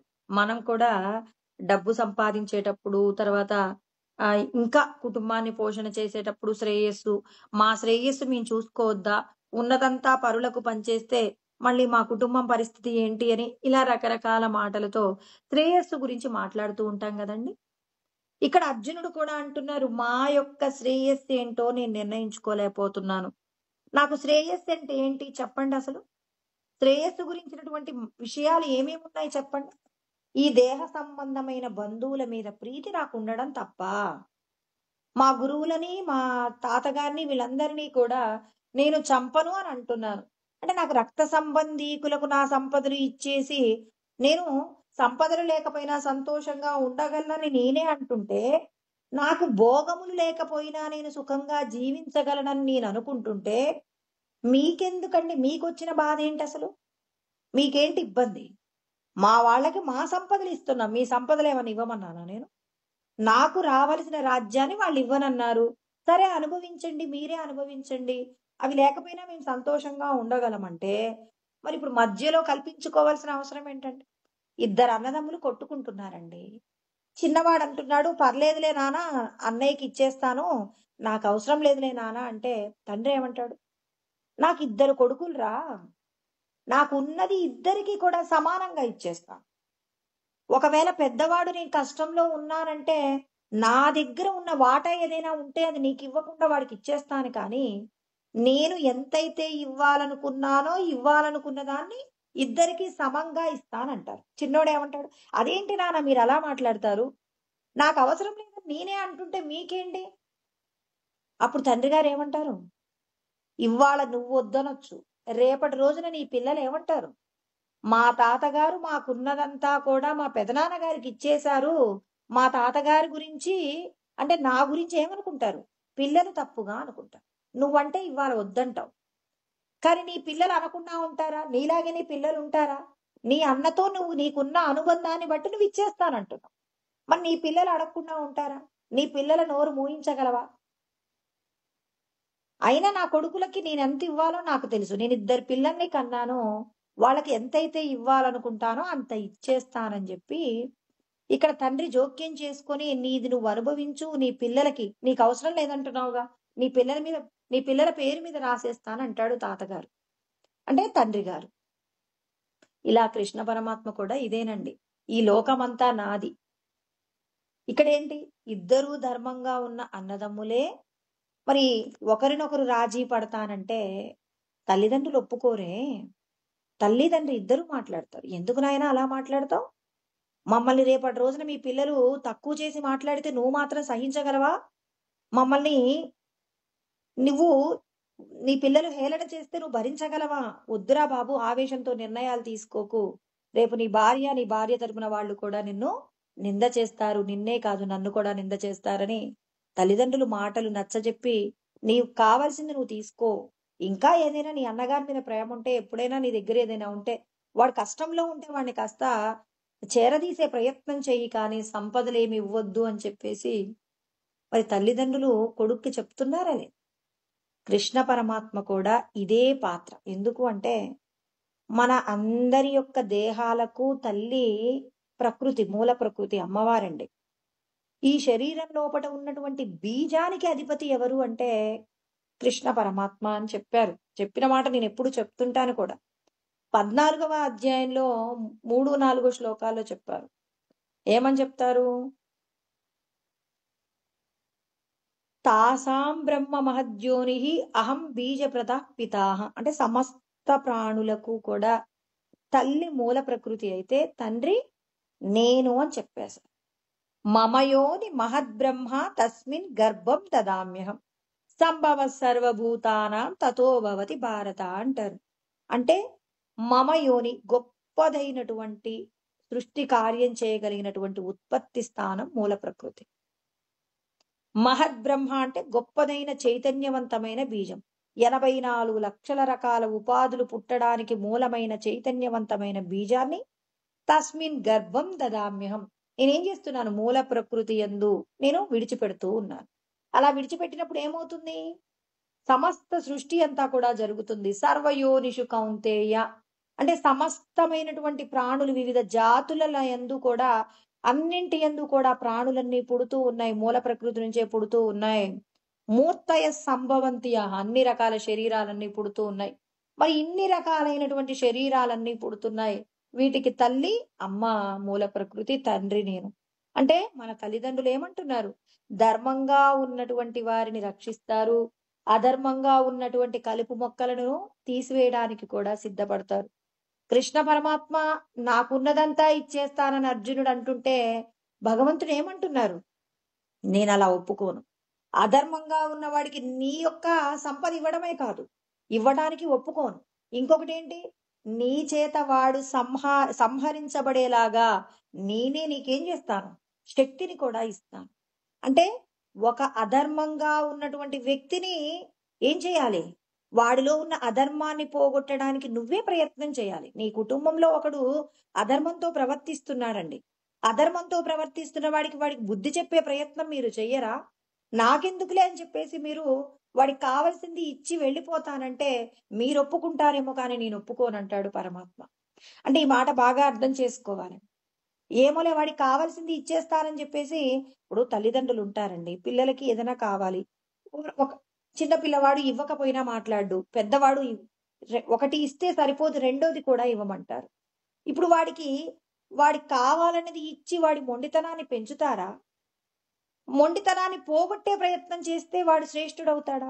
ఏమోలే చిన్న పిల్లవాడు ఏం మాట్లాడాడు కదా అని చెప్పేసి పెద్ద పిల్లవాడికి, మరి చిన్న పిల్లవాడిది కూడా పెద్ద పిల్లవాడికి ఇవ్వడం అలవాటు చేశామనుకోండి, వాడు ఇక పెద్దయిన తర్వాత కూడా ఏదైనా నాకే కావాలంటాడు. పక్కవాడి యొక్క సుఖాన్ని చూసి ఓర్చుకోగలిగిన శక్తి తనకుంటుందా? ఎప్పటికీ ఉండదండి. ఎందుకు ఉండదు అంటే వాడికి చిన్నప్పటి నుంచి కూడా తల్లిదండ్రులు అలవాటు చేశారు. ఏమోలే చిన్నవాడు ఓర్చుకుంటున్నాడు, తింటే తినని మన పిల్లవాడే కదా. కానీ ఇవాళ మొక్కై వంగని మానై వ్రొంగున అన్నట్టు వాడిని చిన్నప్పుడు కంట్రోల్ చేయలేకపోయారు. పెద్దయిన తర్వాత వాడు సమాజంలో ఒక చీడ పురుగుగా మారిపోతాడు. అందుకని భగవంతుడు ఏమంటారు? పెద్దవాడికి రావలసిన దానికంటే అధికంగా అడిగినప్పుడు తల్లిదండ్రులు ఏం చేస్తారు? వాడికి మంచి చెప్పి వాడిని రక్షణ చేసే బాధ్యత ఎవరి మీద పెట్టాడు? భగవంతుడు తల్లిదండ్రుల మీద పెట్టాడు. ఇక్కడ అర్జునుడి మీద పెట్టిన బాధ్యత ఏంటి? నువ్వు సంపదలు ఇచ్చేసి తప్పుకుంటానంటే నేనెందుకు ఒప్పుకుంటాను? తప్పు చేసిన వాడికి నేను చేసింది తప్పు, ఈ తప్పు వల్ల నేను శిక్షింపబడతాననేటటువంటి జ్ఞానము కూడా నువ్వే నేర్పించాలి. కాబట్టి నువ్వు ఇక్కడ యుద్ధం చేయవలసి ఉంటుందని చెప్పేసి కృష్ణ పరమాత్మ సమాధానం కూడా చెప్తారు. అంటే ఇక్కడ ప్రతి ఒక్కరూ కూడా అర్థం చేసుకోవలసినటువంటి సత్యం ఏమై ఉంది అంటే, నీ లోపట ఉన్నటువంటి పరబ్రహ్మము నీకు దొరకాలి అంటే ఇక్కడ మనమందరము కూడా అర్థం చేసుకోవలసింది ఏమిటి? 2 విషయాల యందు జాగ్రత్తగా ఉండాలి. కృష్ణ పరమాత్మ చెప్పబడినటువంటి జ్ఞానయోగం ఏంటి, ఇక్కడ చెప్పబడినటువంటి కర్మయోగం ఏంటి? అంటే జ్ఞానయోగము గురించినటువంటి విషయాన్ని మీరు అర్థం చేసుకోండి, కర్మయోగం గురించి అర్థం చేసుకోండి. ఒకదాని వెంట ఒకటి ఉంటాయే తప్ప ఈ జ్ఞానయోగము కర్మయోగము అని చెప్పేసి 2 వేరువేరుగా ఉండవు. ఇక్కడ మనం ఏం చేస్తున్నాం? జ్ఞానము వేరు కర్మ వేరు అని చెప్పేసి అర్జునుడు అనుకున్నారు కాబట్టే ఇక్కడ ప్రమాదం జరుగుతుందండి. మనమందరం కూడా ఏమనుకుంటున్నాం, అబ్బా నిన్నటి వరకు కూడా భార్య బిడ్డలు ఇలా అనుకుంటూ రకరకాలుగా మేము ప్రవర్తించాం. మరి ఇవన్నీ కూడా కాదు. ఇప్పుడు హాయిగా గురువుగారి దగ్గరికి వెళ్ళిపోయాం. చక్కగా మేమేం చేయవచ్చు, రేపటి నుంచి ఇక ఏ విధమైనటువంటి కర్మలను చేయాల్సిన అవసరం లేదు. ఏ విధమైనటువంటి సాధన చేయాల్సిన అవసరం లేదు. గురువు గారు చెప్పినటువంటి 4 శ్లోకాలు పారాయణం చేస్తే ఇక హాయిగా బ్రహ్మమును పొందవచ్చు అని చెప్పేసి మనం ఏం చేస్తున్నాం, కర్మ త్యాగము చేయడానికి ప్రయత్నం చేస్తున్నాం. ఆ త్యాగం చేయడంలో ఎన్ని ప్రమాదాలు ఉన్నాయో ఇక్కడ కృష్ణ పరమాత్మ చెప్పే ప్రయత్నం చేస్తాడు. ఇక్కడ ఆయన ఏమడిగాడు, నాకు ఏది శ్రేయస్సు అండి అంటున్నాడు. ఏది శ్రేయస్సట కృష్ణ పరమాత్మ చెప్పింది అంటే, శ్రేయస్సు అంటే ఏంటి, ప్రేయస్సు అంటే దేహ సంబంధమైన విషయాలలో ఏం చేస్తామంటే, మనమందరం కూడా భార్యా బిడ్డలను పోషించుకోవడమే గొప్పదైనటువంటి శ్రేయస్సు అనుకొని ఉన్నదంతా కూడా మన కుటుంబానికి మాత్రమే ఖర్చు పెట్టే ప్రయత్నం చేస్తాం. మనం సంపాదించింది మేమే అనుభవిస్తామని చెప్పేసి ఇతరులకు ఎవరైనా కష్టంలో ఉంటే కూడా వాళ్ళకి ఇవ్వడానికి ఇష్టపడం. నా కుటుంబం కంటే నాకెవరూ ఎక్కువ కాదు అనేటటువంటి ఆలోచనతో మనం ఉన్నదంతా కూడా మన కుటుంబానికి మాత్రమే పంచాలనుకుంటాం. భగవంతుడు అంటారు, ఇదంతా మీ యొక్క ప్రేయస్సు. ప్రేయస్సు అంటే నిన్ను ఉద్ధరించగలిగినది అందులో ఏదీ లేదు. ఇప్పుడు మీ కుటుంబంలో 4 ఉన్నారండి. 4కి మాత్రమే మీరు వంట చేసుకొని తిన్నారు. మీకు వచ్చే సంపదంతా మీ కుటుంబానికే ఖర్చు పెట్టారు. అంటే మీరు ఏ విధమైనటువంటి పాపం చేయలేదు, అధర్మం చేయలేదు, ధర్మంగా సంపాదించుకున్నారు, ధర్మంగా అనుభవించారు. కానీ భగవంతుడు చెప్పేటటువంటి జ్ఞానము లేకపోవడం వల్ల మనం చేసే పొరపాట్లేంటో మనం అర్థం చేసుకోవాలి. ఎటువంటి పొరపాట్లు చేస్తున్నాం, ఇక నా భార్య నా బిడ్డలను పోషణ చేసుకోవడమే నాకు గొప్పదైన కర్తవ్యం, కానీ ఇక లోకంలో ఉన్నటువంటి విషయాలకు నాకు సంబంధం లేదు అంటాం. అందుకే ఇక్కడ అర్థం ఏం చేసుకోవాలి, త్రిపుటి అంటారు. జ్ఞాన జ్ఞేయ ఈశ్వర అంటారు. జ్ఞానం అంటే ఏంటి, నువ్వు ఈ దేహములో ఉన్నటువంటి సచ్చిదానందుడివే నువ్వు. ఈ సచ్చిదానందుడివి నువ్వైనప్పుడు ఏం చేయాలి, జ్ఞేయ స్వరూపమైనటువంటి, అంటే ఇక్కడ మనం ఏం చేస్తున్నాం, ఈ జగత్తులో మనం ఉంటున్నాం కాబట్టి ఈ జగత్తులో నువ్వేం చేయాలి, ఈ లోకంలో ఉన్నటువంటి ఏదైతే సత్యం ఉందో, అంటే ఈ జ్ఞేయ స్వరూపంగా, అంటే భగవంతుడు ఎక్కడెక్కడున్నాడు, బహిరంతచ్చ భూతానం, కంటికి కనపడుతున్న కనపడనటువంటి సమస్తమునందు ఈశ్వరుడు ఉన్నారు. కాబట్టి ఈ జగత్తు కూడా నీలో భాగమైపోయి, అంటే ఈ దేహములో ఉన్న సచ్చిదానందము నువ్వైనప్పుడు ఈ సృష్టిలో ఉన్న ప్రతిదీ మనకు సంబంధించిన వస్తువే అండి. ఎవరో ఒకరు కళ్ళు తిరిగి పడిపోయారండి, నాకెందుకు, ఒకవేళ మీ పెదనాన్నగారో మీ అన్నయ్యో మీ బంధువో అయ్యారనుకోండి, మీరేం చేస్తారు, అయ్యయ్యో పెదనాన్నగారు పడిపోయారని చెప్పేసి మీరు అతనికి ఉపచారాలు చేస్తారు. కానీ ఏ సంబంధం లేకపోయినా నువ్వు వెళ్ళి ఉపచారం చేస్తే అది ఏమవుతుంది, ఉపకారం అవుతుంది. సరే, అంటే ఎవరో ఒక వ్యక్తికి నువ్వు కాస్త మంచి చేసావు కాబట్టి అదేమవుతుంది, కాస్త పుణ్యం సంపాదించే వస్తువై.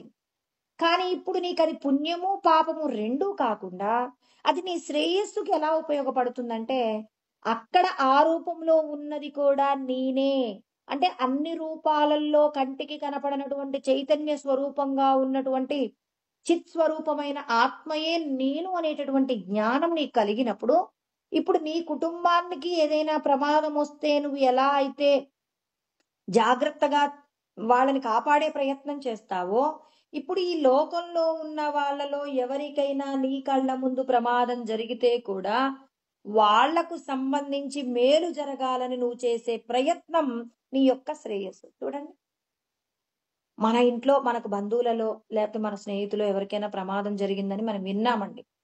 వినగానే మనం ఏం చేస్తాం, భగవంతుడా అతన్ని రక్షించండి అయ్యా, తెలుసో తెలియకో పాపం చేసి ఉంటాడు, అతనికి శిక్ష పడింది, ఆ శిక్ష నుంచి మీరే కాపాడాలని మనం భగవంతుని ఎంత ఆర్తితో ప్రార్థన చేస్తామండి. ఆయన తొందరగా కోలుకోవాలి స్వామి, మీరే రక్షించాలి అని మన ఇష్ట దైవానికి 1కి 100 సార్లు దండం పెట్టుకుంటాం. ఎందుకు, అయ్యో ఎంతో మంచివాడు, ఎంతో ఉపకారం చేసేవాడు, ఎంతమందినో కాపాడతాడు, ఒకవేళ అతడు దుర్మార్గుడైన నా తోడబుట్టినవాడు, వాడికి ఇలా జరగకూడదు అని చెప్పేసి మనం ప్రార్థన చేస్తున్నాం. మరి వాడు దుర్మార్గుడైనా వాడిని కాపాడమని కోరుకుంటున్నాం. ఎందుకు? రక్త సంబంధికుడు, లేకపోతే స్నేహితుడు, ఇలా ఏదైనా మనం కాపాడమంటున్నాం. ఇప్పుడు చూడండి, సద్గురువు దగ్గర జ్ఞాన ఉపదేశం పొందగానే మనకేం అర్థమవుతుంది? నేనే ఆ రూపాలలో, అన్ని రూపాలలో ఉన్నా. కానీ కేవలం ఇదేంటంటే, వాచక రూపంలో మనం మాట్లాడుతున్నాం కానీ, మనం లోపట అంత అంటే అంతఃకరణ సాక్షిగా మనం మాట్లాడాలంటే, లోపటున్న భగవంతుడు మనకు పూర్వకంగా అనుభూతి పొందుండాలి.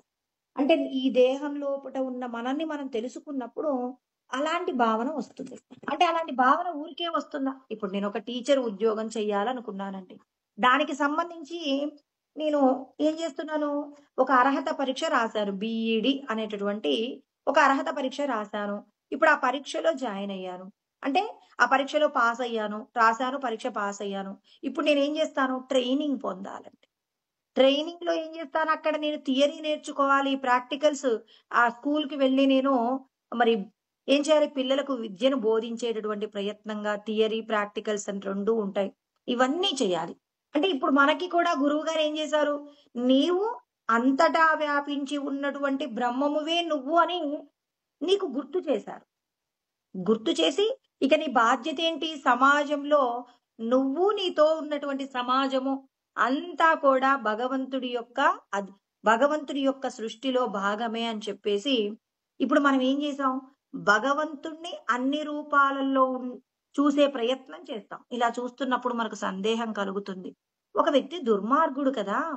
ఇతనిలో కూడా భగవంతుడున్నాడు. మరి అప్పుడు మనమేం చేయాలి? నేను కూడా ఎప్పుడైనా పాపపు కర్మలు చెయ్యలేదా? నేను పాపపు కర్మలు చేసినా భగవంతుడు నాకేం చేశాడు?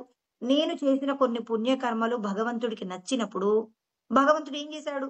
నా పాపాన్ని కూడా తీసేసి, ఇవాళ భగవంతుడిని అంతటా చూడగలిగిన శక్తిని నాకు ప్రసాదించారు గదా!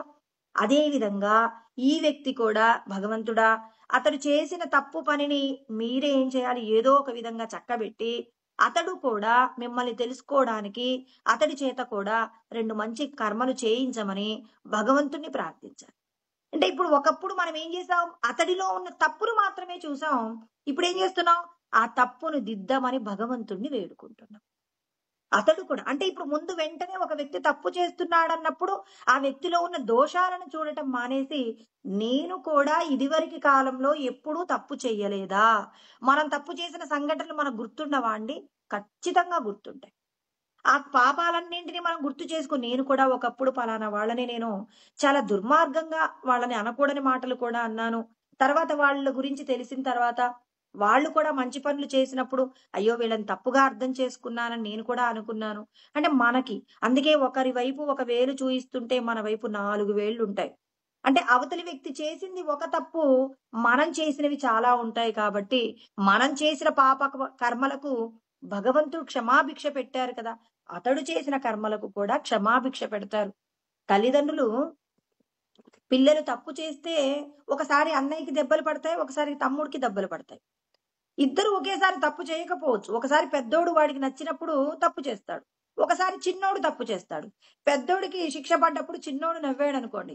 చిన్నోడు తప్పు చేసినప్పుడు కూడా పెద్దోడు నవ్వాడనుకోండి. తల్లిదండ్రులొచ్చి పెద్దవాడికి 2 దెబ్బలేస్తారు. ఎందుకేస్తారు? అరే! వాడంటే చిన్న పిల్లవాడురా! వాడు తప్పు చేస్తే నువ్వెలా నవ్వుతావురా? వాడికి నువ్వు చేసింది తప్పురా అని చెప్పి వాడిని దిద్దవలసిన బాధ్యత నీ మీదుంది.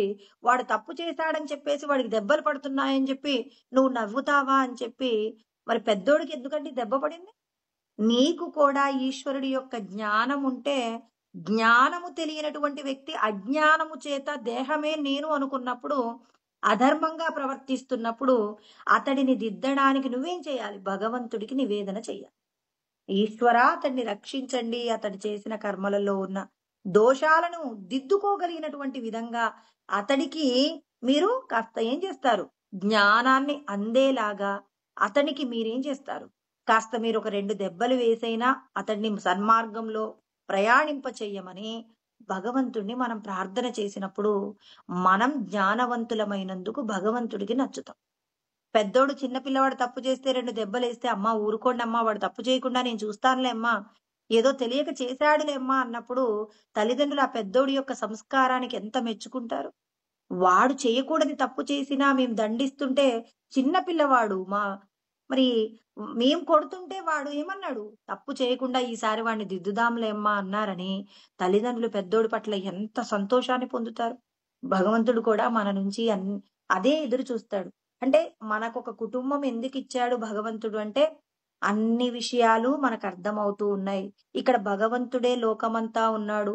ఆ భగవంతుడే అమ్మగా, నాన్నగా ఉన్నారు. ఆ భగవంతుడు మనల్ని ఏం చేస్తున్నాడు? అనుక్షణం సన్మార్గంలో ఉంచడానికి ప్రయత్నం చేస్తున్నారని ఇక్కడ మనకు ఒక కుటుంబంలో తల్లి, తండ్రి, సోదరులు, సోదరీమణులు ఇలా కుటుంబంలో ఉన్నటువంటి విషయాలను మరి భగవత్ సంబంధమైనటువంటి విషయంగా మలుచుకుంటే ఇక్కడ దేహ సంబంధమైనటువంటి విషయాలలో జాగ్రత్తగా ఉంటాం. భగవంతుణ్ణి పొందడంలో కూడా ఒక 4 అడుగులు ముందుకు వేసి లోకంలో ఎవరైనా తప్పు చేస్తుంటే ఆ తప్పును సరిచేసుకునే అవకాశాన్ని ఇవ్వమని పరమాత్మను మనం వేడుకుంటుంటే భగవంతుడికి నచ్చుతాం. ఒకప్పుడు మన బంధువు తప్పు చేస్తే అయ్యో పాపం, ఏమోలేండి పాపం వాడిని ఈ కొద్దిగా క్షమాభిక్ష పెట్టండి అంటాం.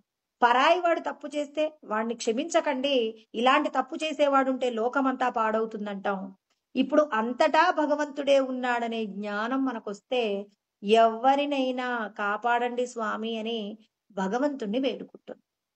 అంటే మనం ఒకప్పుడు ఎవరైనా తప్పు చేస్తే బంధువులైతే కాపాడమంటాం, పరాయి వాళ్ళైతే శిక్షించమంటాం. ఇప్పుడు చూడండి, భగవంతుడు అంతటా ఉన్నారనేటటువంటి జ్ఞానం మనం తెలుసుకున్నప్పుడు అందరూ మీ స్వరూపమేగా స్వామి, మీరు కాదా అతనికి క్షమాభిక్ష పెట్టవలసిందని పరాయి వాడు సొంతవాడనే వ్యత్యాసం లేకుండా అందరి పట్ల కూడా దయ, క్షమ అనేటటువంటి గుణాల చేత మనం ప్రకాశించినప్పుడు ఈశ్వరుడు మనకేం చేస్తారు? పరమశాంతిని ప్రసాదిస్తారు. ఇక్కడ అర్జునుడు అంటున్నారు, శ్రేయస్సు అంటే ఏంటి? లోకానికంతటికీ కూడా ఉపకారం చెయ్యగలిగినదే శ్రేయస్సు. కానీ నీవు నీ కుటుంబం మాత్రమే క్షేమాన్ని కోరుకునేది క్షేమం, శ్రేయస్సు కాదు అనేటటువంటి జ్ఞానాన్ని ఇప్పుడు మనకు కృష్ణ పరమాత్మ అందించబోతున్నారు. అంటే ఇక్కడ నువ్వేం చేయాలి? లోకమంతటా ఉన్నటువంటి భగవతత్వాన్ని ఆకలింపు చేసుకోవడానికి కృష్ణ పరమాత్మ మనందరికీ జ్ఞానాన్ని బోధిస్తూ ఉన్నారు. అందుకే శ్రీకృష్ణ పరమాత్మ మాట్లాడుతూ ఉన్నారనమాట. ఏమంటున్నారు? లోకేస్మిన్ ద్వివిధా నిష్టా పురా ప్రోక్త మయానగా జ్ఞానయోగేన సాంఖ్యానాం కర్మయోగేన యోగినాం. ఇక్కడ ఆయన చెప్తున్నారు, సాంఖ్యము అంటే సాంఖ్యులు అని పిలువబడే వాళ్ళు ఎవరంటే తత్వ విచారణ చేసేటటువంటి వాడు. మరి తత్వ విచారణ చేసేటటువంటి వారికి జ్ఞానాన్ని బోధిస్తూ ఉన్నారు. జ్ఞానయోగేన సాంఖ్యానం అంటే వారికేమో తత్వ విచారణ పరులకేమో జ్ఞానాన్ని అందిస్తున్నాను. కర్మయోగమును అంటే యోగమును కోరుకునే వారికేమో మరి కర్మలో ఉన్నటువంటి ప్రత్యేకత, కర్మయందు వారు ఏదైతే సాధించాలో దానికి సంబంధించిన జ్ఞానాన్ని బోధిస్తూ ఉన్నాను. అంటే ఇక్కడ జ్ఞానయోగులు, కర్మయోగులు అని చెప్పేసి 2 రకాలుగా ఉంటారు. జ్ఞానము ద్వారా యోగమును సిద్ధింప చేసుకోవడం, తర్వాత కర్మయోగము ద్వారా పరమాత్మను చేరటము అని చెప్పేసి ఇక్కడ 2 విషయాలు చెప్పారు. జ్ఞానయోగులు, కర్మయోగులు. వెంటనే మనకు డౌట్ వస్తుంది, అవును కదా మేమందరం కూడా సద్గురువు దగ్గర ఉపదేశం తీసుకున్నామంటే మేమందరం జ్ఞానయోగులం, తత్వాన్ని విచారణ చేస్తే సరిపోతుంది, ఇక కర్మయోగులు ఆత్మ ఉపదేశం పొందని వాళ్ళు ఉంటారు, వీళ్ళందరూ కూడా కర్మ చేయాలి, మాకేం అవసరం, మేము ఎలా బతికినా గానీ సరిపోతుంది అని చెప్పి కర్మను త్యాగం చేసే ప్రయత్నం చేస్తున్నామంట. ఎందుకు? నిన్నటి వరకు పూజ చేసిన వాళ్ళు ఇవాళ ఈ రోజు పుష్పాలతో ధూపదీప నైవేద్యాలతో పూజ చేసిన వారు రేపటి నుంచి ఏమంటున్నారు? ఇక పుష్పాలు అవసరం లేదు, ధూపం అవసరం లేదు, దీపం అవసరం లేదు, హాయిగా పొద్దునే లేచి మేమేం చేస్తాం? మరి జ్ఞాన సంబంధమైనటువంటి విషయాలన్నీ కూడా మనం ఏం చేస్తాం? రేపటి నుంచి గురువు గారు చెప్పిన విషయాలన్నీ చాలా మంది ఏం చేస్తారంటే, ఇక మమ్మల్ని పాదుకాస్తం చదువుకోమన్నారండి, పాదుకాస్తం చదువుకుంటాం, గీతా పారాయణం చేసుకుంటాం, తర్వాత ఏదో ప్రార్థనా శ్లోకాలు చదువుకుంటాం, ఇంకా చాలండి, ఇక మేము ముక్తి పొందేస్తామని అంటున్నారు. ఇదే కదా అర్జునుడు కూడా ఇక్కడ చెప్పినటువంటి విషయం. చాలా మంది నష్టపోతున్నారండి. అంటే సిద్ధాంతం సరిగా అర్థం కానప్పుడు ఎన్ని రకాలైనటువంటి కష్ట నష్టాలను ఎదుర్కోవలసి వస్తుందో మరి మనకు వచ్చేటటువంటి కష్టం అండి. ఇలా కర్మత్యాగం చేసే వాళ్ళు ఉంటారు, దేవాలయాలకు వెళ్లాల్సిన అవసరం లేదంటే ఏం చేస్తారు? ఇంట్లోనే సాధన చేస్తామంటారు. ఎంత సాధన చేయగలమో అసలు వాస్తవానికి ప్రాక్టికల్ గా ఆలోచించండి. ప్రతి కుటుంబము కూడా ఎలా ఉంటుందంటే, ఏ కుటుంబంలో మినహాయింపు ఉండదండి. ఎందుకంటే ధనవంతుల కుటుంబమైనా దరిద్రుల కుటుంబంలోనైనా భగవంతుడిచ్చిన ఆనందం 100లో కేవలం 10%. అది సంపదలు ఉన్న వారింట్లో కావచ్చు, సంపదలు లేని వారింట్లో కావచ్చు, చూడడానికి అష్టైశ్వర్యాలతో ఉండొచ్చేమో కానీ వాళ్ళు అనుభవించే ఆనందమట కేవలం 10%. ఇప్పుడు ఈ సందర్భంలో ప్రతి కుటుంబంలో అనేక రకాలైనటువంటి దుఃఖాలుంటే, ఇప్పుడు ఈ దుఃఖాలన్నీ కూడా కేవలం భగవంతుడి నామం స్మరణ చేసినంత మాత్రం చేతనే పోతాయా అండి? భగవంతుడి యొక్క నామస్మరణ చెయ్యబట్టే నీకు సత్యమేందో తెలుసుకోగలిగినటువంటి సద్గురువు దొరికారు. నీవు నిరంతరం భగవంతుడిని ధూప దీప నైవేద్యాలు భజనల చేత, కీర్తనల చేత, జపము చేత ఈశ్వరుని నిరంతరం ఏదో ఒక రూపంలో ప్రార్థించావు కాబట్టి, స్మరించావు కాబట్టి, స్తుతించావు కాబట్టి భగవంతుడు నీకేం చేశారు? సద్గురువు దగ్గరికి వెళ్లి విశ్వమంతటా ఉన్న భగవత్ చైతన్యాన్ని తెలుసుకోగలిగిన యోగ్యతను నీకు ప్రసాదిస్తే నువ్వేం చేసావు? పొద్దున లేవగానే కర్మత్యాగం ప్రారంభించావు. కర్మత్యాగం ప్రారంభించాము కాబట్టే ఇక పొద్దునే లేవగానే రేపటి నుంచి ఇక ధూపం లేదు, దీపం లేదు, స్నానం కూడా అవసరం లేదండి. ఎందుకంటే ఒక్కసారి గురువు గారిని మనం 2 చేతులు జోడించి ఒక్కసారి స్మరణ చేసుకున్నామంటే దేహ సంబంధమైన అశౌచమంతా పోయిందని చెప్పి సోమరులుగా కర్మత్యాగం చేసి సోమరులుగా మారి దేహ సంబంధమైన కష్టాలొస్తే ఆ కష్టాలను తీర్చుకోలేక పరమ దుఃఖాన్ని పొందుతున్నారు. నిజంగా సద్గురువు దగ్గర నువ్వు ఆత్మ సాక్షాత్కారం పొంది ఉంటే ఎలా ఉండాలంటే, ఇప్పుడు నిజంగా నీకు గురువు గారు చేసిన ఉపదేశంలోనే పూర్ణమైన వైరాగ్యం అంటే అందరికీ తెలిసిన కథలేనండి. ఏదైనా ఒక రాజుకి ఉపదేశం చేస్తారండి. ఒక సద్గురువు అయినటువంటి బ్రహ్మజ్ఞాని వచ్చి బ్రహ్మానుభూతిని పొందినటువంటి మరి రమణుల లాంటి వ్యక్తి వెళ్ళి ఉపదేశం చేస్తారు. చెయ్యగానే అతడు ఏం చేస్తాడు? రాజ్యాన్ని విడిచిపెట్టేసి వెళ్ళిపోతాడు. అప్పుడు అంటారనమాట, అయ్యో రాజుగారు చక్కగా రాజ్యాన్ని పరిపాలిస్తూ ఉంటే మరి రాజుగారికి ఒక గురువు గారు వచ్చారండి, ఏం చెప్పారో తెలియదండి. చెప్పగానే అతడు ఏం చేశాడు? రాజ్యాన్ని, అస్త్రములు, శస్త్రములు అన్నింటినీ విడిచిపెట్టేసి భార్య బిడ్డల్ని, కుటుంబాన్ని, తర్వాత రాజ్యాన్ని, ప్రజలను అందరినీ విడిచిపెట్టేసి ఆ సన్యాసితో వెళ్ళిపోయాడు, ఆ గురువు గారితో వెళ్ళిపోయాడు. ఏం చెప్పారో తెలియదండి అంటే లోపట అంతటి పూర్ణమైన వైరాగ్యం, దేహ సంబంధమైనటువంటి విషయాల మీద విరక్తి కలిగి పరమాత్మను పొందాలనేటటువంటి అనుభూతితో ఉన్న వ్యక్తికి బ్రహ్మానుభూతిని పొందినటువంటి గురువు వచ్చి ఉపదేశం చేస్తే ఇక దేహ సంబంధమైన విషయాలన్నీ కూడా ఎలా ఉంటాయంటే ఇక పూర్తిగా వాటి మీద ఉన్నటువంటి వ్యామోహం అంతా పోయి ఆ గురువు చెప్పినటువంటి ఆత్మానుభూతిని ఒక్కసారి ఆయన ముట్టుకున్నంత మాత్రం చేతనే తన యొక్క రోమాల నుంచి కూడా ఆత్మానుభూతిని పొందుతాడనమాట. అంటే బ్రహ్మానందానుభూతిని పొందుతాడు. ఇక రా నాయన అంటే వెళ్ళిపోతాడు. ఇక బ్రహ్మానందానికి మించిన సుఖం ఈ లోకంలో ఎక్కడుందని చెప్పేసి ఆయన వెళ్ళిపోతాడు. నశించేటటువంటి భార్యా బిడ్డలలో ఉన్నటువంటి ఆనందం కాదిది, కంటికి కనిపించే విషయాలలో పొందలేనటువంటి మరి అనుభవైక వేద్యమైనటువంటి ఆనందం లోపటే ఉందని చెప్పేసి ఆయన ఆ వ్యక్తితో వెళ్ళిపోతాడు. ఇది నిజమైనటువంటి పూర్ణమైనటువంటి సద్గురు ఉపదేశం అండి. ఇది సాక్షాత్కారంతో కూడినటువంటి ఆత్మ సాక్షాత్కారం అంటారు కదా. సాక్షాత్కారం జరిగిందంటే నీకు కోరికలు లేవు, భార్యా బిడ్డల మీద ప్రేమ లేదు, దేని మీద కూడా నీకు ఆసక్తి లేకుండా అనాసక్త బుద్ధి కలిగినప్పుడు అప్పుడు నువ్వేమవుతావు?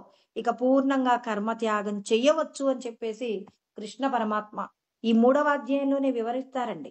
యస్వాత్మరతురేవ స్యాదాత్మతృప్తశ్చ మానవః ఆత్మన్యేవ సంతుష్టః తస్య కార్యం న విద్యతే. నీ లోపట ఉన్న ఆత్మచేతను అనుభవించేటటువంటి ఆనందము ఇక లోకంలో దేనిని పొందాలనేటటువంటి కోరిక లేకుండా పోయినప్పుడు, అంటే ఇక నీకు ఎవరిని చూసినా భగవంతుడు తప్ప, అంటే కంటికి భార్య బిడ్డలు, రాజ్యము, తర్వాత చుట్టూ ఉన్న సమాజం అన్నింటినీ చూస్తున్న బ్రహ్మము తప్ప తనకి ఏది కనిపించదండి. ఆ భగవంతుడి చైతన్యంలో ఈ లోకాలన్నీ కూడా కనిపిస్తూ ఉంటాయి. చైతన్యము తప్ప లోకాలు కనిపించవు. మనకి ఈ లోకంలో భగవంతుడు ఉన్నాడు అని చెప్పినా చుట్టూ ఉన్న ప్రజలు కనపడతారు. మనం ఏమంటాం? అయ్యో మేము సద్గురువు దగ్గర ఉపదేశం పొందామండి, మేము బ్రహ్మం అని తెలుసుకున్నాం, వాళ్ళకేమో బ్రహ్మం అని తెలియదు, వాళ్ళు మమ్మల్ని తిడుతుంటారండి, ఆ తిట్టే తిట్లను మేమెలా భరించలేకపోతున్నామని చెప్పేసి అంటారు. అంటే నువ్వు సాధన చేసి అంతటా ఉన్నటువంటి బ్రహ్మమును తెలుసుకోవడానికి కావలసినటువంటి పాఠశాలలో చేరావు. అంతేకాని పూర్ణమైన వైరాగ్యంతో కూడి పరమాత్మానుభూతిని పొందడానికి నువ్వు సాధన చెయ్యాలని సద్గురువు నీకు ఉపదేశం చేశారు. ఆత్మ సాక్షాత్కారం అంటే విడిపడాలండి. దేహ బంధముల నుండి విడిపడాలి. తల్లి గర్భములో నుంచి పిల్లవాడు విడిపడినట్టుగానే అదే విధంగా లోపట ఉన్నటువంటి బ్రహ్మ గ్రంథి యొక్క విభేదనం జరిగితే ఇక పూర్ణమైనటువంటి బ్రహ్మము చేత రమించగలిగినటువంటి ఒక రమణ మహర్షి, రామకృష్ణ పరమహంస, పరమాచార్యులు, వివేకానందుడు, యోగి వేమన, ఇలా ఎంతో మంది గొప్పవాళ్ళు, దీని పేర్లు చెప్పని వాళ్ళు కూడా ఎంతో మంది ఉన్నారు. మరి వాళ్ళలాగా పూర్ణ వైరాగ్యం వచ్చి ఏ విధమైనటువంటి స్థితి అంటే ఇక శుద్ధ సత్వగుణంలో ఉండిపోయి అంతటా భగవంతుడిలో ఉన్నటువంటి తుర్యావస్థకు వెళ్ళిపోతారు. ఆ స్థితి కలిగినటువంటి వారికి ఆత్మ సాక్షాత్కారం జరిగింది. వీళ్ళిక కర్మ చేయాల్సిన అవసరం లేదని కృష్ణ పరమాత్మ చెప్తారనమాట. ఇప్పుడు మనం ఏం చేస్తున్నాం? అర్జునుడు కూడా అంటున్నారు. అంటే మనకి కూడా కొంతే అర్థమైందండి. గురువు గారి దగ్గర ఉపదేశం పొందగానే కర్మ త్యాగం చేసేస్తున్నాం. కర్మ త్యాగం చేస్తే భగవంతుడిని నిరంతరం స్మరిస్తుంటేనే మనకి ఏదైనా దేహ సంబంధమైన కష్టాలు వస్తే తీసేస్తుంటాడండి. ఇతరులకు నువ్వు ఏదంటే ఒక చిన్న ఉపమానం అండి. ఒక ఒక ఆమె కొడుకు యొక్క జాతకం చూయిస్తుందనమాట. కొడుకు జాతకం చూయిస్తుంది. ఎవరో జ్యోతిష్యుడు వచ్చారనమాట. వస్తే, అమ్మ నీ కొడుకు యొక్క జాతకంలో కొద్దిగా కష్టం ఉంది. మరి ఆ కష్టాన్ని నువ్వు తల్లిగా నువ్వు ఆ పిల్లవాడు చేసిన పాపాన్ని నువ్వు పోగొట్టగలిగే శక్తి నీకుందమ్మా. నీ కొడుకును కాపాడుకునే అవకాశం నీకుంది. నువ్వేం చేస్తావంటే, రోజు ఉదయాన్నే లేవగానే నువ్వేదైతే వండుకుంటావో, ఆ వండుకున్న దాన్ని నీ ఇంటి గోడ ముందు పెట్టమ్మా. ఆ ఈశ్వరుడు ఏదో ఒక రూపంలో నువ్వు పెట్టిన ఆహారాన్ని తీసుకుంటారని చెప్పేసి చెప్పారట. ఇలా నువ్వు 1 సంవత్సరం పాటు చేస్తే నీ కొడుకు యొక్క దోషం పూర్తవుతుంది అని చెప్పారు. అలా చెప్పినప్పుడు సరే అని చెప్పేసి ఆ తల్లి తన కొడుకు మీద ఉన్న ప్రీతి చేత రోజు వాళ్ళ ఇంట్లో ఇడ్లీ వండుకునే అలవాటు ఉందట. అలా వండుకునేటప్పుడు రోజు 2 ఇడ్లీ తీసేసి ఆ గోడ మీద పెడితే ఎవరో ఒక వ్యక్తి వచ్చి వాళ్ళ వీధి చివర్లో ఒక వ్యక్తి అడుక్కునే వ్యక్తి ఉంటాడట. ఒక భిక్షగాడు ఉంటాడట. రోజు ఈ తల్లి ఇడ్లీలు పెడుతుంటే పాపం ప్రతిరోజు పెడుతుందండి. ఈ పెడుతుంటే ఆయన రోజు ఆ 2 ఇడ్లీ తీసుకొని వెళ్ళిపోతూ ఒక మాట అనేవాడట. అమ్మ నీ పుణ్యం నీ దగ్గరే ఉంటుంది. నువ్వు చేసిన పుణ్యం నీ దగ్గరే ఉంటుంది. నువ్వు చేసిన పాపం నీతోనే వస్తుంది. అంటే పుణ్యమైనా నీతోనే వస్తుంది, పాపమైనా నీతోనే వస్తుందంటే ఇలా రోజు ఆమె పెడుతుండేది. ఆయన రోజు ఇదే మాట. వేరే కొత్త మాట ఏం మాట్లాడారండి. అలా మాట్లాడకుండా ఉండనప్పుడు ఇక కొద్ది రోజుల తర్వాత చివర్లో అండి, ఇక సంవత్సరం పూర్తయ్యే టైంలో ఈమెకు విసుగొస్తుంది. ఏంటి రోజు నేను ఇడ్లీ పెడతాను అంటే నేను పెట్టాననేటటువంటి అహంకారం తనకొచ్చిందండి. ఒకప్పుడేమో కొడుకు యొక్క క్షేమం కోసం పెట్టేది, పెట్టి ఆయన రోజు తీసుకుని వెళ్తున్నాడు. నేను పెట్టే ఇడ్లీతోనే ఇతడు బతుకుతున్నాడనే అహంకారం కూడా వచ్చేసింది. అంతే కదండి. మొదటనేమో కష్టం వచ్చిందంటాం. ఆ కష్టం తీరే ముందు మనం ఏమంటున్నాం? అహంకర్త ఇది అహంకార, అంటే నేను పెడుతున్నాను అనేటటువంటి అహంకారం వచ్చేస్తుంది. నేను కదా వీళ్ళని ఇంత గొప్పగా చేశాను అనే అహంకారం రాగానే ఏమైంది ఇక్కడ? అహంకర్త ఇది అహంకార, నేను చేస్తున్నాను, నేను ఇస్తున్నాను, నేను చెప్తున్నాను, నా వల్ల జరిగింది అన్నప్పుడు ఏమవుతుంది? అది అహంకారంగా మారింది. అంటే నేను చేస్తున్నాను, దీనికి అధిపతిని నేను అనే అహంకారం వచ్చిందనుకోండి. అందుకే శాస్త్రం చూడండి ఎంత గొప్పగా మాట్లాడుతుందో. అహంకర్త, నేను కర్తని, నేను పెడుతున్నాను అనే అహంకారం వచ్చేసిందండి. ఇలా రాగానే ఏమొచ్చేసింది? అహంకారం వచ్చేసి ఇక అతను అనే మాటలను విచారణ చేసింది. నిన్నటి వరకు ఏం ఆలోచించింది? అయ్యో నా కష్టం ఎలా పోతుందో అని చెప్పేసి బాధపడిన ఆమె, ఇలాగే నా జ్యోతిష్యుడు చెప్పినటువంటి విధంగా నేను చేస్తేనన్నా నా కుటుంబంలో నాకున్న ఒక్కగానొక్క పిల్లవాడు నాకు మిగులుతాడు, లేకపోతే వాడికి ఏం ప్రమాదం వస్తుందో ఈశ్వరా కాపాడండి అని రోజు భక్తి చేత రోజు ఇడ్లీ పెట్టేది. ఆయన అనే మాటని పట్టించుకునేది కాదు. అంటే మాయ చూడండి. అంటే మనకున్న గండాన్ని పోగొట్టడానికి భగవంతుడు ఏం చేస్తాడంటే తన లోపట ఉన్న అహంకారాన్ని కూడా బయటికి తెస్తాడు. అయ్యో నేను ఇది చెయ్యట్లేదు, నా చేత ఈశ్వరుడు చేయిస్తున్నారని సరిదిద్దుకున్నారా, ఇక నీకు ఆ బాధ ఏం లేదండి. ఇప్పుడు ఈమెకు అహంకారం వచ్చింది. అహంకారం రాగానే ఆయన మాటలను విచారణ చేసింది. ఇన్ని రోజులు తన కష్టం గుర్తుంది. ఇప్పుడు తనకేం గుర్తుంది? ఆయన అనే మాటలను విచారణ ప్రారంభించింది. ఏంటి? రోజు నేను ఇడ్లీలు పెడుతుంటే అతను తింటున్నాడు. నా పుణ్యం నా దగ్గర ఉంటుందా? నా పాపం నా దగ్గర ఉంటుందా? నేను నీకు మంచి అని నువ్వు తినడానికి అన్నం పెడుతుంటే నీవు నన్ను పాపం అని కూడా అంటావా? నేను చేసే పాపం ఏముంది ఇందులో? పాపం అని ఎందుకు రోజు అంటున్నావు? నువ్వు చల్లగా ఉండాలని ఎందుకు ఆశీర్వదించవు? రోజు నువ్వు నీ పుణ్యం నీ దగ్గరే ఉంటుంది, నీ పాపం నీ దగ్గరే ఉంటుందని ఎందుకంటావు? చూడండి ఎంత అహంకారం వచ్చేసిందో. మనం కూడా ఒకరికి ఏదైనా చేస్తుంటే నేను చేశాను అంటుంటాం. నేను చేశాను అనటంలో కంటే కూడా నా వల్ల వీళ్ళు ఎదిగారు అనటం కంటే, నా వల్లే కదా అతను బతుకుతున్నాడు అనుకుంటే, మరి ఇప్పుడు ఈమె పెట్టకపోతే ఆయన బతకడా? ఈమె పెట్టకపోతే అతనికి జీవం లేదా? కానీ నేను పెట్టే ఇడ్లీలే ఆయన బతికిస్తున్నాయని అహంకారం మాయ అండి. ప్రతి ఒక్కరికి కూడా ఈ మాయ కమ్ముతుందనమాట. అంటే భగవంతుడు టెస్ట్ పెడతాడు. అందుకే ఆయన ఏమంటారంటే మనకి రమణ మహర్షి ఒక మాట చెప్తారండి. ఏమంటారంటే మృత్యుంజయ మృత్యు బియాదాశ్రిత అంటాడు. అంటే మృత్యువును జయించాలి అంటే పరమేశ్వరుని ప్రార్థించాలి. మృత్యుంజయుడు అంటే పరమేశ్వరుడు కదా! మరి పరమేశ్వరుణ్ణి మనం ఏం చేస్తాం? మృత్యుజియ అంటే మరణం అనేటటువంటి భయాన్ని పోగొట్టమని చెప్పేసి ఆ పరమాత్మని వేడుకుంటే ఆయన ఏం చేస్తాడు అంటే అహమితి అంటే మనకున్నటువంటి అహంకారాన్ని ఏం చేస్తాడు అనంటే పోగొడతాడు. అహంకారాన్ని ఏం చేస్తాడు? అహమితి అహంకారం పోతే తప్ప మనం ఏం కాము అనంటే అహంకారం అనేటటువంటి దానిని మనం పోగొట్టుకుంటే తప్ప, అహంకారాన్ని మనం జయిస్తే తప్ప మనం మృత్యుజయాన్ని అంటే మృత్యువుని మనం జయించలేమన్నమాట. అంటే మన యొక్క అహంకారం చావనిదే. అందుకే మనం ఎప్పుడు చెప్పుకుంటాం అహంకారం అనేటటువంటి పాము చావనిదే భగవంతుణ్ణి దర్శనం చేయలేం. అంటే ఈశ్వరుడిని మనం ప్రతిరోజు సత్కర్మ చేసి ప్రార్థిస్తే ఆయన ఏం చేస్తాడు? మనకు ఈ దేహమే నేను అనేటటువంటి భ్రాంతి నుండి విడుదల కావాలి అంటే ఈ దేహానికి మరణము కానీ నాకు మరణము లేదు అని మనము జీవించాలి అంటే మృత్యువుని జయించాలి. అంటే అహంకారాన్ని జయించాలి. ఇక్కడ ఈ తల్లికి కూడా అహంకారం వచ్చేసింది.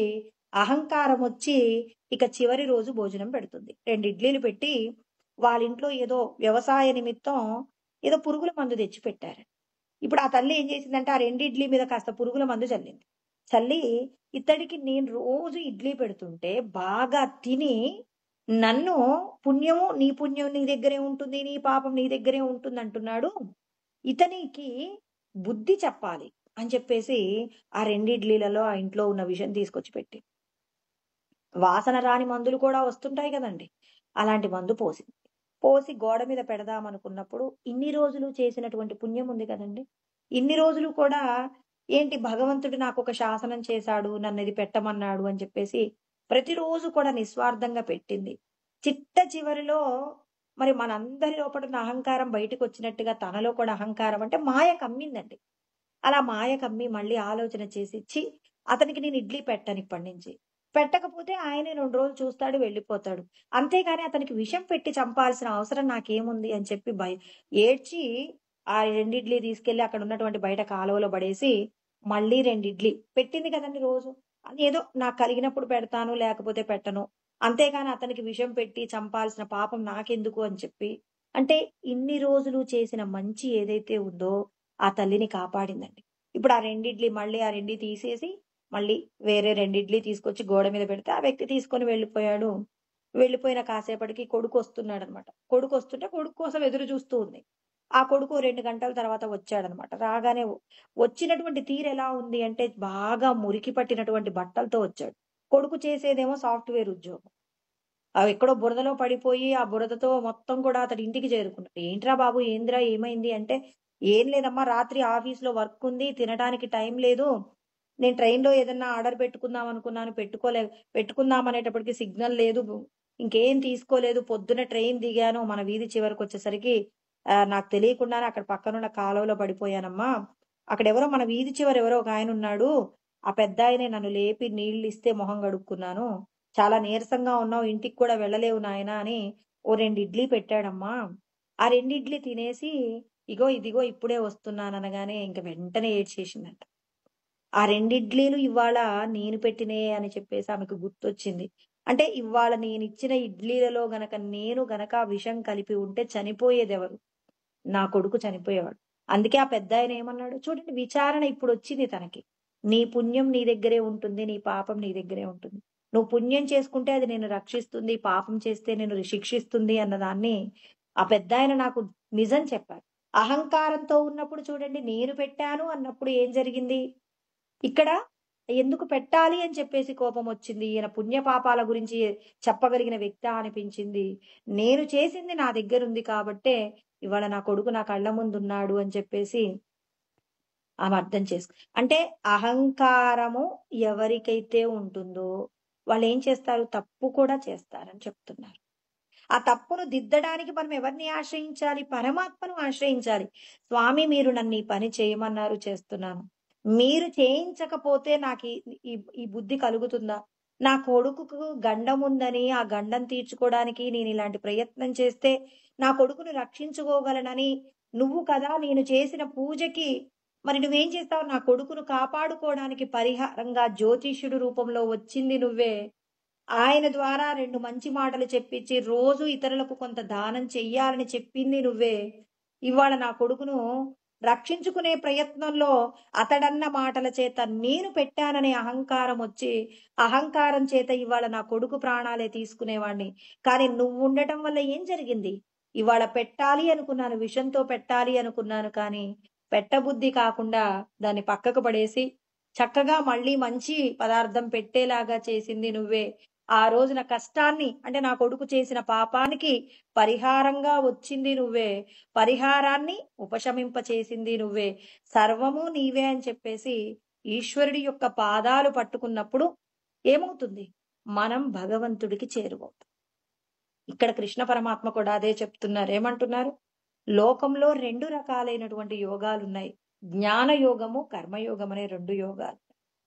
తత్వ విచారణ చేస్తున్నామంటే ప్రతిదీ విచారణ చెయ్యాలి. ఇక్కడ ఈ తల్లి చూడండి, అన్ని రకాలుగా విచారణ చేసింది. అంటే ఉపదేశం జరిగిన తర్వాత ప్రతిదీ విచారణ చెయ్యండి. భగవత్ సంబంధమైనటువంటి పూజ క్రతువు ఎందుకు చేస్తున్నావు? అంటే నీ లోపట ఉన్నటువంటి దుష్ట గుణాలను పోగొట్టుకోవాలంటే ఎవరి ఆశీర్వాదం కావాలి? ఈశ్వరుడి యొక్క ఆశీర్వాదం కావాలి. ఈశ్వరుడు ఎక్కడెక్కడున్నారు? సాకార రూపంలో వివిధ రూపాలలో విశ్వమంతటా దేవతలుగా, పెద్దలుగా, మునులుగా, ఋషులుగా సమస్తమునందు నువ్వే ఉన్నావు. మహర్షయ సప్త పూర్వే చత్వారో మనవస్తద మద్భావ మానసా జాత ఏషాం లోకమిమా ప్రజాహ అని చెప్పేసి కృష్ణ పరమాత్మ 10వ అధ్యాయంలో మనకి 5వ శ్లోకంలో చెప్తారనమాట. 6వ శ్లోకంలో చెప్తారు. మహర్షయ సప్త పూర్వే అంటే సనకాదులు, తర్వాత సప్త ఋషులు, మరి మునులు ఎవరైతే ఉన్నారో వీళ్ళందరూ కూడా ఎవరు అంటే నా యొక్క మానసిక సంకల్పం చేత పుట్టిన వారని కృష్ణ పరమాత్మ చెప్తారు. అంటే ఇక్కడ ఏ స్వరూపాన్నైనా మనం ధిక్కరించే అవకాశం ఉందా? దేవతలందరూ కూడా నా యొక్క సంకల్పం చేతనే పుట్టారనే మాట కూడా చెప్తాడండి. దేవాన్ భావయతానేనా తే దేవా భావయంతుహ పరస్పరం భావయంతః శ్రేయ పరమవాప్స్యద అని 3వ అధ్యాయంలోనే కృష్ణ పరమాత్మ చెప్పబోతున్నారు. మరి దేవతలను ఎందుకు సృష్టించాను? దేహ సంబంధమైన బాధలు వస్తే ఆ బాధలను తీర్చమని ఒక దేవతను కోరుకుంటే ఆ దేవత మీకున్నటువంటి బాధను పోగొడుతుంది. మీరు పూజ చేస్తే ఆ తల్లి వరం ఇస్తుంది. ఇద్దరూ కూడా మీరందరూ కూడా దేవతలకు యజ్ఞాలు చెయ్యండి. వారికి కావలసిన ఏవైతే హవిస్సులు ఉంటాయో హవిస్సులు ఇవ్వండి. వాళ్ళు మీ యొక్క కోరికలను తీరుస్తారు అని చెప్పేసి చెప్పారనమాట. అంటే ఇన్ని రకాల విషయాలను చెప్పడానికే కృష్ణ పరమాత్మ కర్మయోగాన్ని ప్రారంభించారనమాట. అంటే కర్మయోగమునందు మనం ఏది ఆచరించాలి, ఏది ఆచరించకూడదు, ఇటువంటి సత్యాలన్నీ కూడా బోధిస్తారండి. ఇక్కడ చూడండి, ఆయన ఏమంటున్నారు? నువ్వు కర్మత్యాగం చెయ్యవచ్చా? కర్మత్యాగం, ఈ కర్మత్యాగం ఎవరికి అర్హత ఉంటుంది? కర్మత్యాగం చెయ్యాలి అనంటే ముందు నీకేం చేయాలి అంటే నువ్వు కర్మ చేయడంలో ఫలితాలను ఎవరికి అర్పణ చేయాలి? ఈశ్వరుడికి సమర్పణ చేస్తూ నువ్వు కర్మ చేసినప్పుడు మాత్రమే ముక్తిని పొందుతావు. అంటే ఇక్కడ 2 విషయాల గురించి చెప్పారనమాట. జ్ఞానయోగము, తర్వాత కర్మయోగము అని చెప్పారు. జ్ఞానయోగము, కర్మయోగం గురించి పరమాత్మ ఏ విధంగా చెప్పారు? కర్మత్యాగం చెయ్యవచ్చా లేకపోతే కర్మత్యాగం చెయ్యకూడదా అని చెప్పేసి కృష్ణ పరమాత్మ చెప్పిన విషయాలను తర్వాత శ్లోకంలో చక్కగా వివరణ చేస్తారని మనమందరము కూడా కర్మత్యాగం చేయడానికి సిద్ధమవుతున్నాం. ఎందుకంటే సోమరిగా ఉండడం ఇష్టం, స్నానం చేయకూడదంటే సంతోషం, ఇంకా ఏంటి ఏ పూజ ఏది లేకుండా హాయిగా కనపడిన ప్రతిదీ అనుభవించవచ్చు అంటే సోమరిగా ఉండడానికి ఇష్టం. సులభంగా వచ్చే దాని పట్ల ఎక్కువగా ఆకర్షణ పొందుతాం. కాబట్టి ఈశ్వరుడు చెప్పిన సత్యాన్ని మనం ఏం చేస్తున్నాం? అర్థం చేసుకోవడంలో కాస్త మనం ఏం చేస్తున్నాం? ప్రయత్న లోపం వల్ల మనం ఇబ్బంది పడతాం. ఆ ఇబ్బంది లేకుండా కృష్ణ పరమాత్మ ప్రతిదీ కూడా చక్కగా వివరణ చేస్తారు. కర్మ త్యాగం కూడదని, కర్మఫల త్యాగమే నిన్ను రక్షిస్తుందనేటటువంటి జ్ఞానాన్ని కృష్ణ పరమాత్మ తర్వాతి శ్లోకంలో అందించబోతున్నారు. వాటిని మళ్ళీ రేపు తెలుసుకుందామండి.